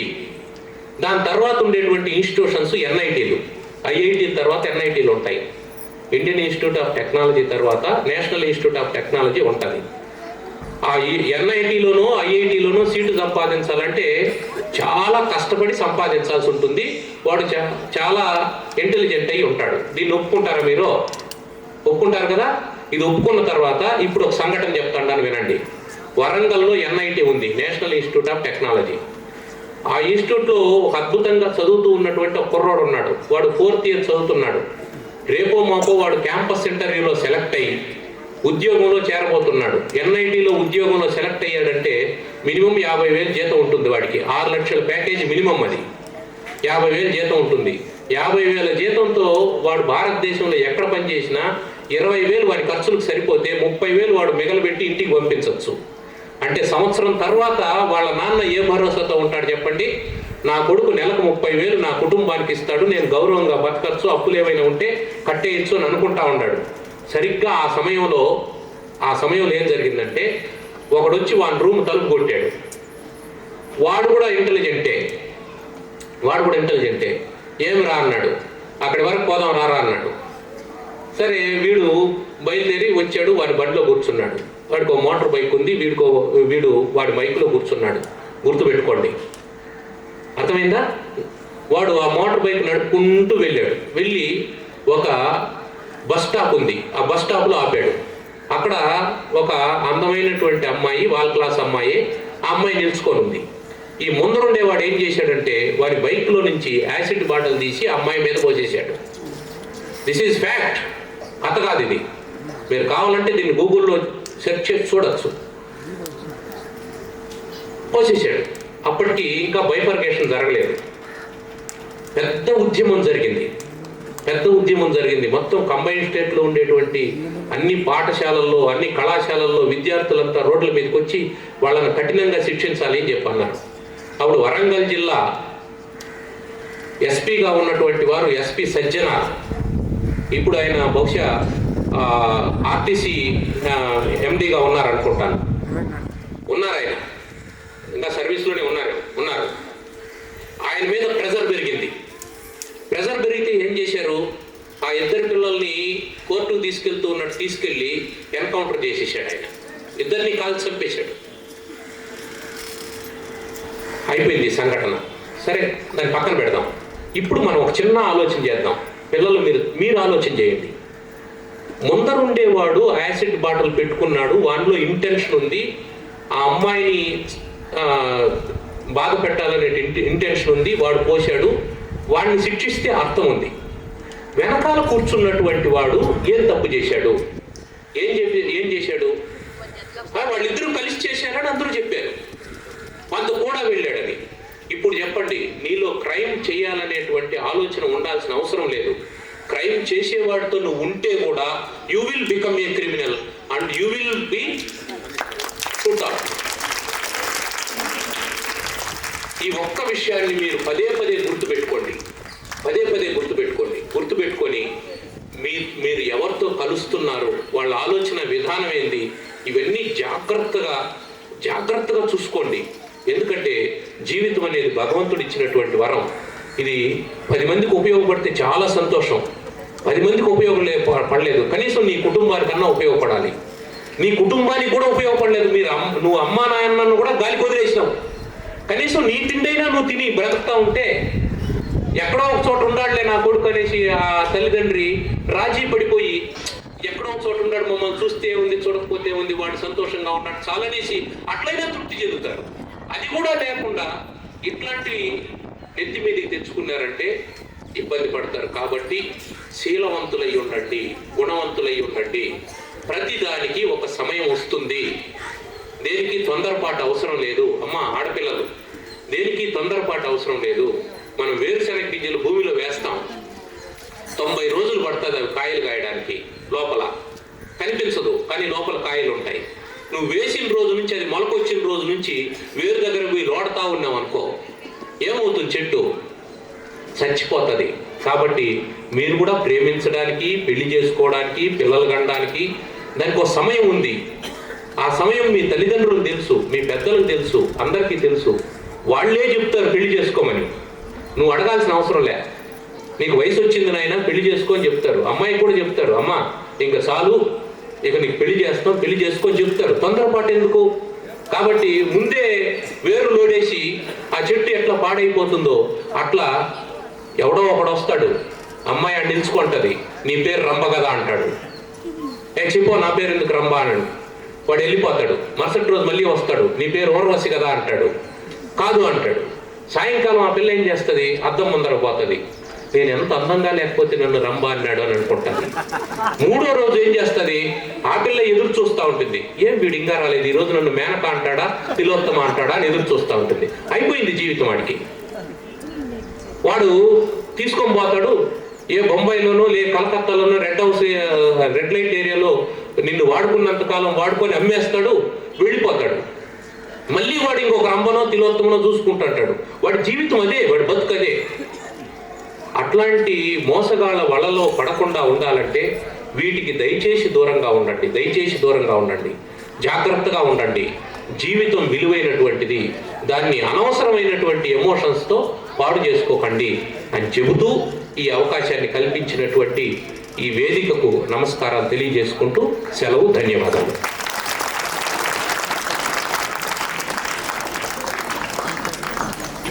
ఇప్పుడు ఈ అవధానం మీద ప్రాశ్నికులు వాళ్ళ స్పందనను వినిపిస్తారు. ఈలోపు కార్యకర్తలు సన్మానానికి కావాల్సినటువంటి ఏర్పాట్లు చేసుకుంటారు. స్పందన.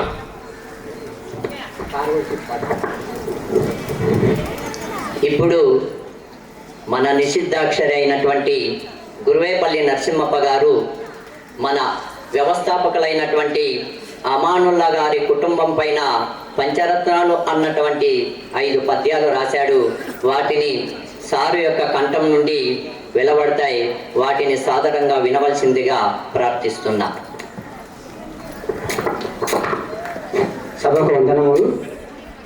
37వ పాఠశాల వార్షికోత్సవం అమర విద్యామందిరం పరిగి. అక్షర కిరీటి అమానుల్లా గారు, అక్షర కిరీటి అమానుల్లా గారు. ఈ శీర్షిక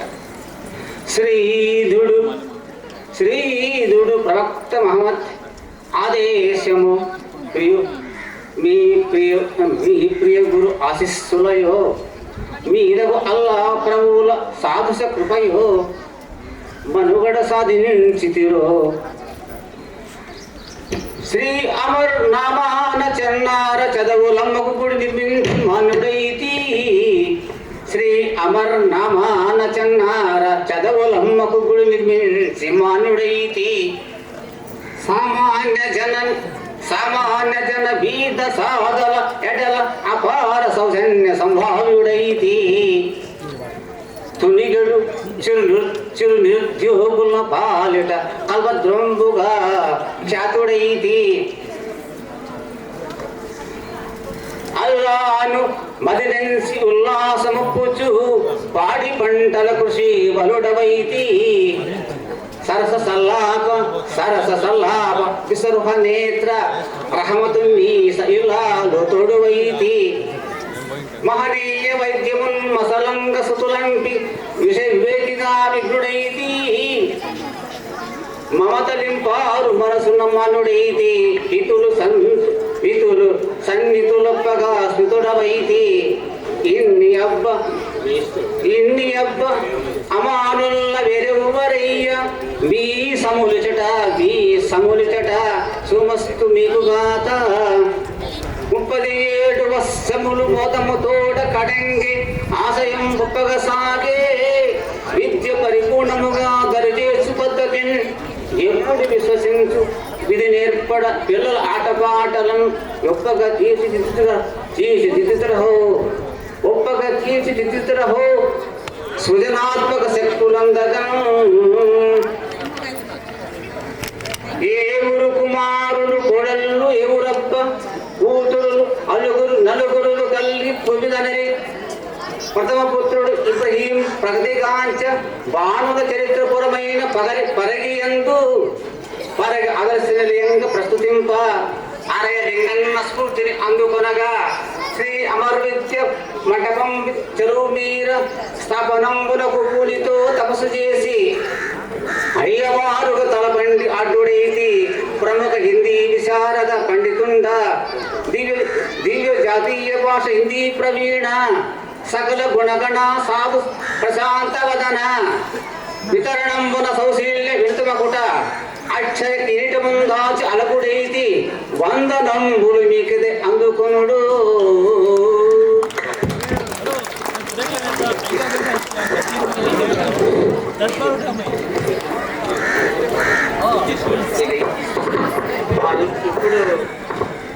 ఇప్పుడు మన నిషిద్ధాక్షరి గారు మన అవధాని గారి పైన అద్భుతమైనటువంటి ఒక పద్యాన్ని రాయడం జరిగినది.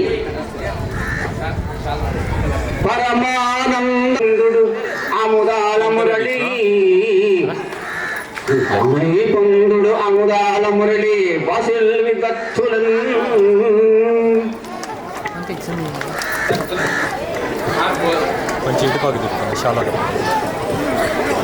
సంఘ అధ్యక్షుడు మన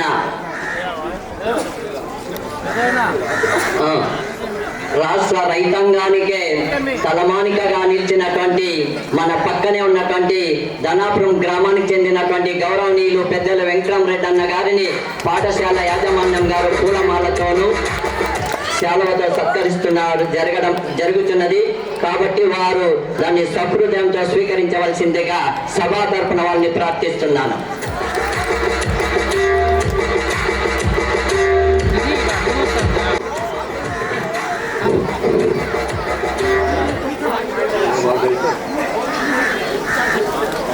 విన్యాసం వరమి సిద్ధాక్షరు పటిమచే ఛేదించి మేటి సమస్యను ధీటుగా పూరించి ఆశువుగా కవితలాలపించే వర్ణించి పౌరాణికాంశాల ప్రతిభ చాటే అప్రస్తుతాంశాల నెలవోతగా దాటి వ్యస్తాక్షరుల అవధాని గారు నేను ఇచ్చినటువంటి ఉత్తము చిత్తము కొత్తము విత్తము అనేటువంటి దత్తపదమును చాలా చక్కగా ప్రశంసాత్మకంగా వారు తెలియజేశారు. అందులో నేను కూడా దాన్ని పూరించాను. ఒకటి నా పూర్ణం వినిపిస్తున్నాను.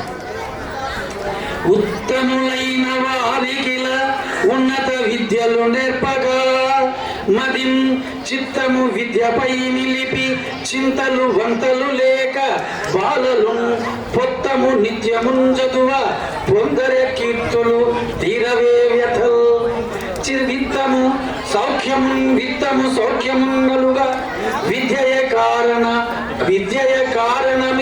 కారణమీధరంసుమి. నేను అవధాని గారిపై నేను రాసిన శీర్షపద్యం. ఆముదాల మురళి అగణిత వైభవ అష్టావధానం గుణలల చేసే కవితా కళానిధి కమ్మని పద్యాల జరివాన కురిపించే జంకులేక ప్రశ్న ప్రాశ్నికు వర్ణంబు ప్రాశ్నిక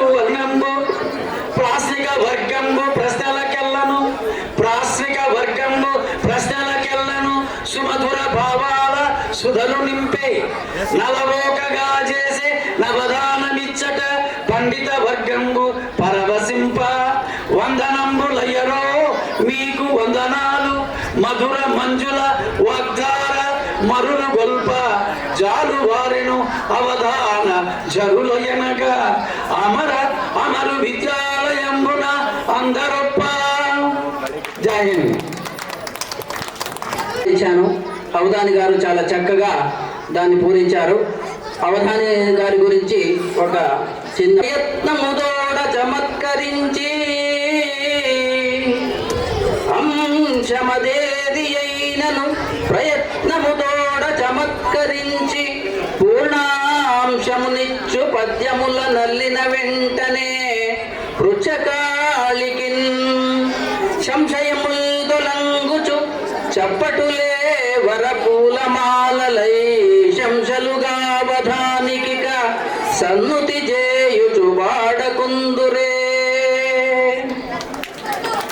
అమృతంబు ద్రావి అమరులైరి సురులు అమ్మ భాష తెలుగు అమృతంబు బోలు నవధాని పద్యాలు మురళి గారి మాట మోహనంబు.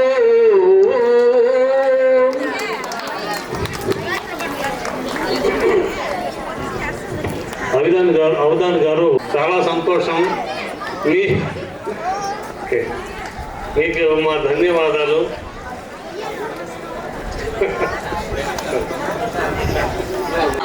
మన ఎక్స్ ఎమ్మెల్యే గనీగా అన్నగారు. అందరికీ నమస్కారం.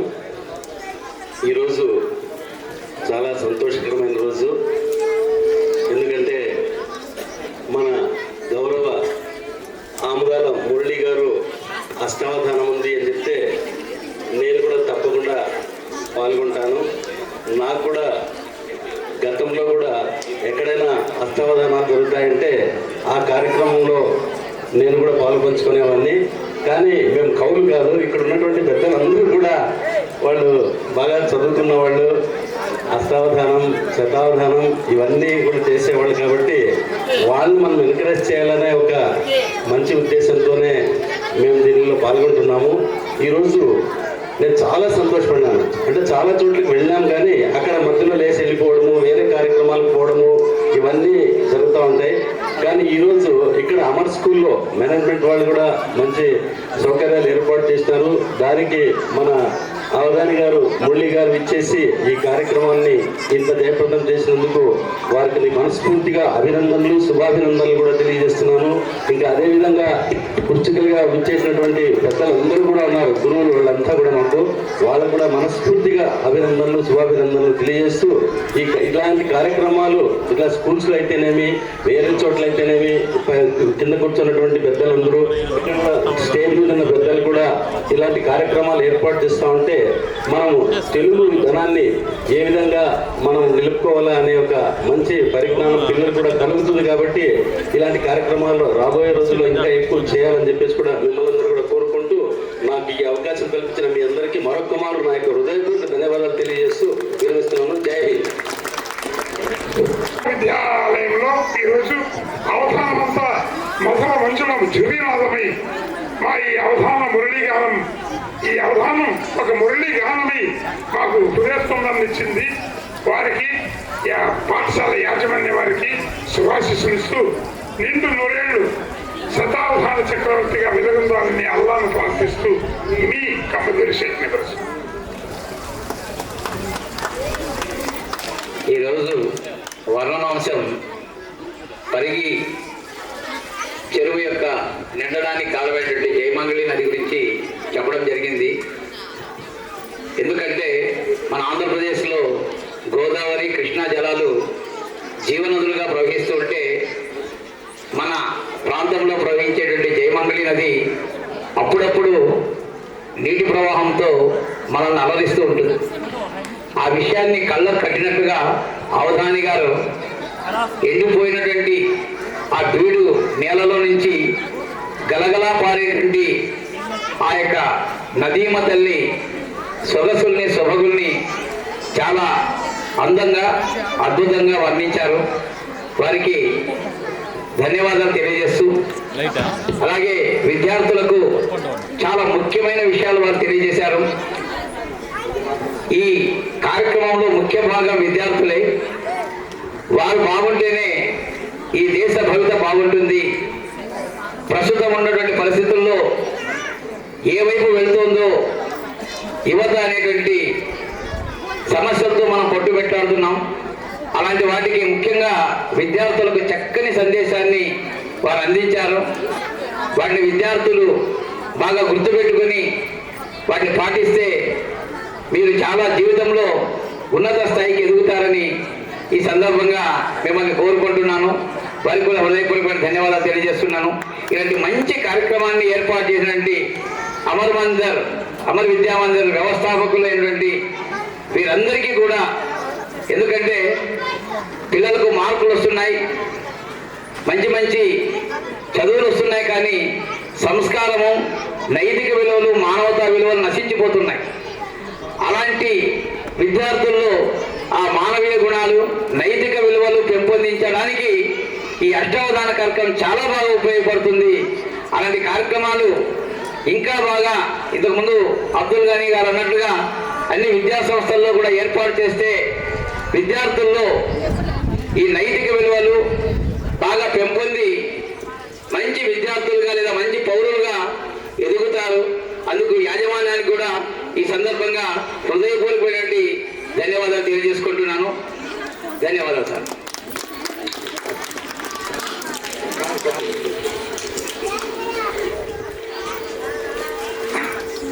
సభకు హాజరైనటువంటి పుర ప్రముఖులకు మరియు పుస్తక బృందానికి, అష్టావధాని గారైనటువంటి అవధాన మురళి గారికి నేను ప్రత్యేకమైనటువంటి వందనాలు తెలియజేస్తున్నాను. అవధాని గారిని నేను శ్రీ కృష్ణదేవరాయ పంచశతాబ్ది ఉత్సవాలలో పిలిపించాం. ఇప్పుడు చాలా చిన్నవాడు, ఏమి అంత పెద్ద స్థాయి కలిగినటువంటి వాడు కాదే అని ఒక అనుమానం ఉండింది. కానీ లేపాక్షిలో చేసినటువంటి ఆ యొక్క అవధాన ప్రక్రియను చూసిన తర్వాత ఈ అబ్బాయిని ప్రోత్సహించవలసిందే అని చెప్పి ఆ యొక్క కృష్ణదేవరాయ పంచశతాబ్ది ఉత్సవాల సందర్భంలో ప్రతి పట్టణంలో కూడా వారి యొక్క అవధానాన్ని ఏర్పాటు చేయడం జరిగింది. అప్పట్లో ఈ గడ్డం లేదు. ఈ గడ్డం పెరిగింది అంటే అర్థం ఏమంటే తనలో పటుత్వం కూడా పెరిగింది అనే అర్థం. ఆ గడ్డానికి చిహ్నం అంటే ఒక ఋషీశ్వరుడు అయినాడు. ఆ ఋషీశ్వరుడు అయినాడు కనుకనే ఈరోజు అవధానాన్ని గెలుస్తాడని మాత్రం మాకు పూర్తి నమ్మకం ఉంది. ఆ అవధానాన్ని గెలవడం కంటే ముందు విద్యార్థులకు ఆయన చెప్పిన సందేశం ఉంది చూడండి, అది చాలా విలువైనది. అంత పెద్ద సందేశాన్ని ఆయన ఈ సభకు వినిపించడంలో ముఖ్య ఉద్దేశం ఏమంటే, పాఠశాలలలో ఈ అవధానాలు జరుగుతున్నాయి, అవధానాల గురించి తెలుసుకుంటున్నారు సరే, కానీ నైతికమైనటువంటి విలువలు, విద్య యొక్క విషయాలు ఏ విధంగా చదువుకోవాలి, ఏ విధంగా కుటుంబాన్ని మనము పోషించాలి అనేటువంటి విద్యార్థులకు సంబంధించిన సమాచారాన్ని తెలియజేయడం నాకు చాలా ఆనందాన్ని ఇచ్చింది. ఈ సభకు సంపూర్ణమైనటువంటి నిండుదనాన్ని ఆ సందేశంలోనే వారు ఇవ్వగలిగినారు కనుక వారికి ప్రత్యేకమైనటువంటి నా ధన్యవాదాలు తెలియజేస్తూ, అవధాన చక్రవర్తి ఆయన గెలవగలడు, ఎన్నో చూసినాం, ఇబ్బంది పడతాడేమో అనేంతగా కనిపిస్తుంది, కానీ ఆ ఇబ్బందిని చాలా సరళంగా మార్చేసుకుంటాడు. ఆ నేర్పు అందరికీ రాదు, అది చాలా కృషి చేసినటువంటి వాళ్ళకే లభిస్తుంది.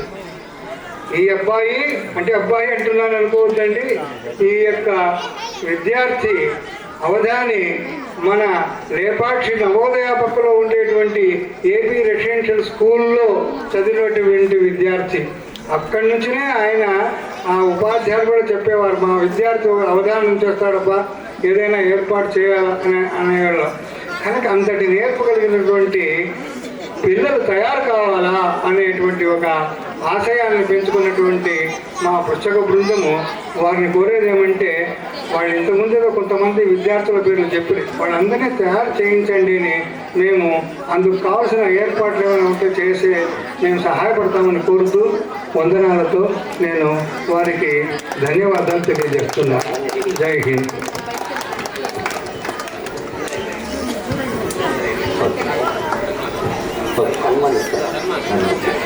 వేల వేల భాషలున్నవి, ఎన్ని భాషలు నీవు నేర్చినా తెలుగు భాష మరువకురా, అది ఒక వరము లాంటిది.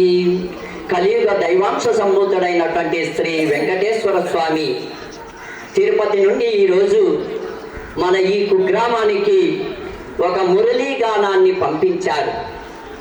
వారే ఈనాటి అష్టావధానానికి మూల కారకుడు, మూల విగ్రహం. అలాంటి వ్యక్తిని ఈరోజు ఈ అమర్ విద్యా మందిరం యొక్క వ్యవస్థాపకులు ఇక్కడికి విచ్చేసినటువంటి 50 మంది తరపున సహృదయంతో మంచి మనసుతో వారిని సత్కరించాలని మేము ఆశిస్తున్నాము. కాట అలాంటి వ్యక్తిని అందరూ కరతలాధ్వనులతో ఆ సింహాసనం మీదకి ఆహ్వానిస్తున్నారు. మేమిచ్చేటటువంటి ఈ చిరు కానుకను మా వ్యవస్థాపకులు అందజేస్తారు. వారు మనస్ఫూర్తిగా స్వీకరించి ఈ మందిరాన్ని మరింత ఇంద్ర మందిరముగా మార్చడానికి కావాల్సినటువంటి ఆశీస్సులు అందించాలని పదే పదే పదే పదే వారిని మేము ప్రార్థిస్తున్నాము.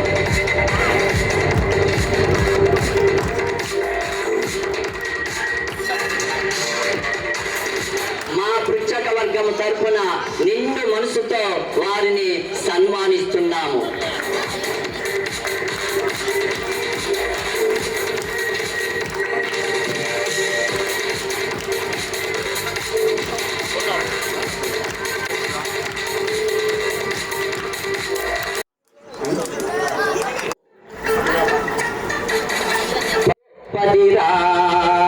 నెమలి నేత్రము కన్నా పాల పిట్ట రంగుతో అవధానిని అవలీలగా తన యొక్క నైపుణ్యంతో గద్దెక్కిస్తూ తాను కూడా ఆనందభరితమైనటువంటి రీతితో అవధానం కొనసాగడానికి సహకరించినటువంటి మన గురువేపల్లి నరసింహప్ప గారిని కూడా వ్యవస్థాపకులు మనస్ఫూర్తిగా సత్కరించవలసిందిగా ప్రార్థిస్తున్నాం. సేవలతో సత్కరిస్తున్నారు. ఆ సత్కారాన్ని ఒక సామాన్య రైతు కుటుంబంలో పుట్టినటువంటి బిడ్డ అద్భుతమైనటువంటి అవధానిగా ఎదిగి ఈరోజు నిశ్చితాక్షరిలో తన నైపుణ్యాన్ని నిరూపించారు. సౌమ్యుడు అలాంటి వ్యక్తిని కూడా మన అమర్ విద్యా మందిరం గౌస్ మొహమ్మద్ గారు సత్కరించవలసిందిగా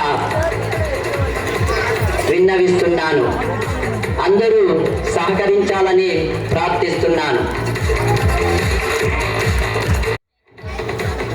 రచయిత, కళాకారుడు, మంచి కంఠం కలిగినటువంటి వ్యక్తి వెంకటరాముడు సార్ గారిని కూడా అమానుల్లా సార్ గారు శాల్వతో సత్కరించవలసిందిగా కోరుతున్నాం. తగ్గినటువంటి పృక్షకులు కూడా మరియు ఎక్స్ఎమ్మెల్యే గని అన్న గారు, రైతు సంఘ అధ్యక్షులు వెంకటరామరెడ్డి అన్న గారు కూడా సహకరించవలసిందిగా ప్రార్థిస్తున్నాం. వ్యస్తాక్షరి అస్తవ్యస్తముతో కూడుకున్న జరిగినది కాబట్టి వారి యొక్క తెలివి పాఠవాలన్నింటినీ అవధాని గ్రహించారు. అలాంటి గొప్ప జ్ఞానవంతుని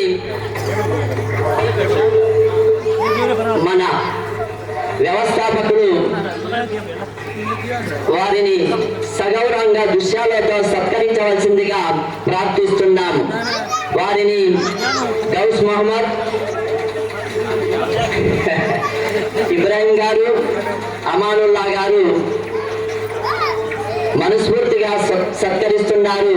వారు కూడా వారు ఇచ్చేటటువంటి చిరుకానుకను మనస్ఫూర్తిగా స్వీకరించి నారాయణని కూడా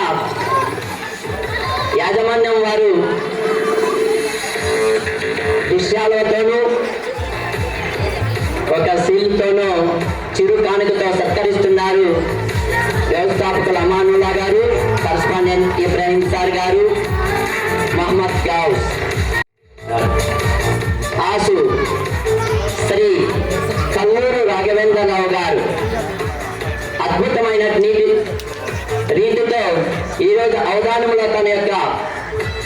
జ్ఞానాన్ని ప్రదర్శింపజేశారు. వారిని కూడా ఈ సభా వేదిక ద్వారా యాజమాన్యం వారు దృశ్యాలతో సత్కరిస్తున్నారు. ఆ చిరు కానుకని మనస్ఫూర్తిగా స్వీకరించవలసిందిగా ప్రార్థిస్తున్నాం. వారిని వ్యవస్థాపకులు అమానుల్లా గారు, మహమ్మద్ గారు పురాణ పఠనం. భారతము రామాయణంలో ఉన్నటువంటి అద్భుతమైనటువంటి ఘట్టాలను అవధానికి ఇచ్చి తనదైన శైలిలో మెప్పు పొందినటువంటి ఎల్లప్ప గారిని కూడా పాఠశాల వ్యవస్థాపకులు దృశ్యాలతోనూ చిరుకానుకతో సన్మానిస్తున్నారు. వారు కూడా ఆ సన్మానాన్ని మనస్ఫూర్తిగా స్వీకరించి 3 పూల 6 అప్రస్తుత ప్రసంగం. విద్యుత్ శాఖలో పెరిగిన కథకుడుగా పనిచేసి అనేక వ్యవస్థల్లో సంస్థలకు కార్యదర్శిగా తన సేవలను అందించి ఈరోజు అద్భుతమైనటువంటి రీతితో అవగానికి కొన్ని ప్రశ్నలు పంపి వాటి సమాధానాన్ని రాబట్టి ఇక్కడున్న శ్రోతలందరిలోనూ ఆనందాన్ని కలిగజేసినటువంటి వారిని మన ఎక్స్ ఎమ్మెల్యే నిరాడంబరుడు, సౌశీలుడు, స్నేహశీలి, నిజంగా దాంతోనే కట్టిస్తాం. పనులున్నా కూడా అవధానాన్ని గురించి తెలుసుకోవాలన్నటువంటి తపనతో ఇక్కడే 2 గంటల పాటు వేచి ఉన్నారు. అది నిజంగా వారికి శిరస్సు వంచి మేము వందనాలను సమర్పిస్తున్నాం. అలాంటి గొప్ప మహానుభావుని మనుమడైనటువంటి సయ్యద్ వారిని సన్మానిస్తున్నారు.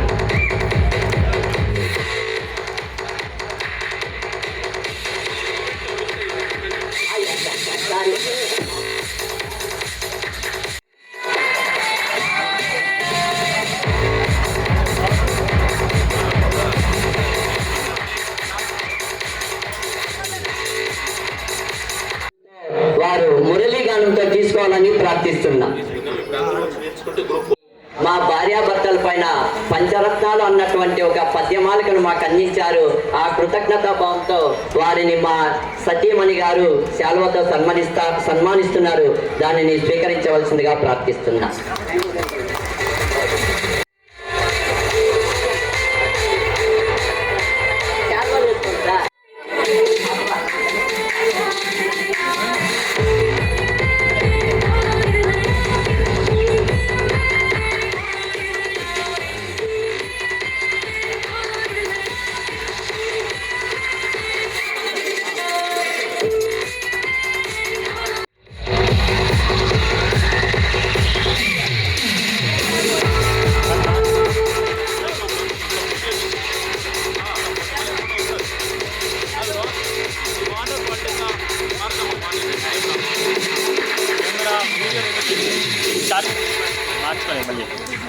ఫోటో తీసుకో.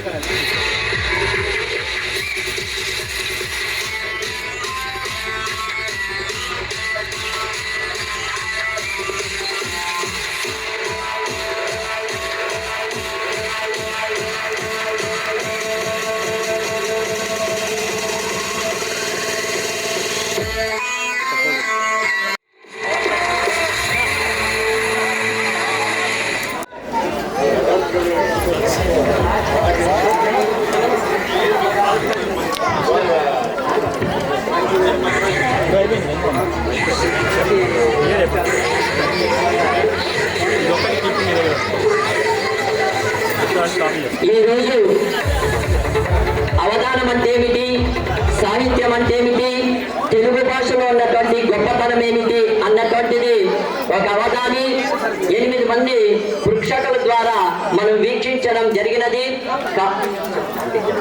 కాబట్టి వాళ్ళందరికీ మా యొక్క మందిరం తరపున, యాజమాన్యం తరపున ప్రత్యేకమైనటువంటి కృతజ్ఞతల్ని తెలియజేసుకొనిచున్నాను.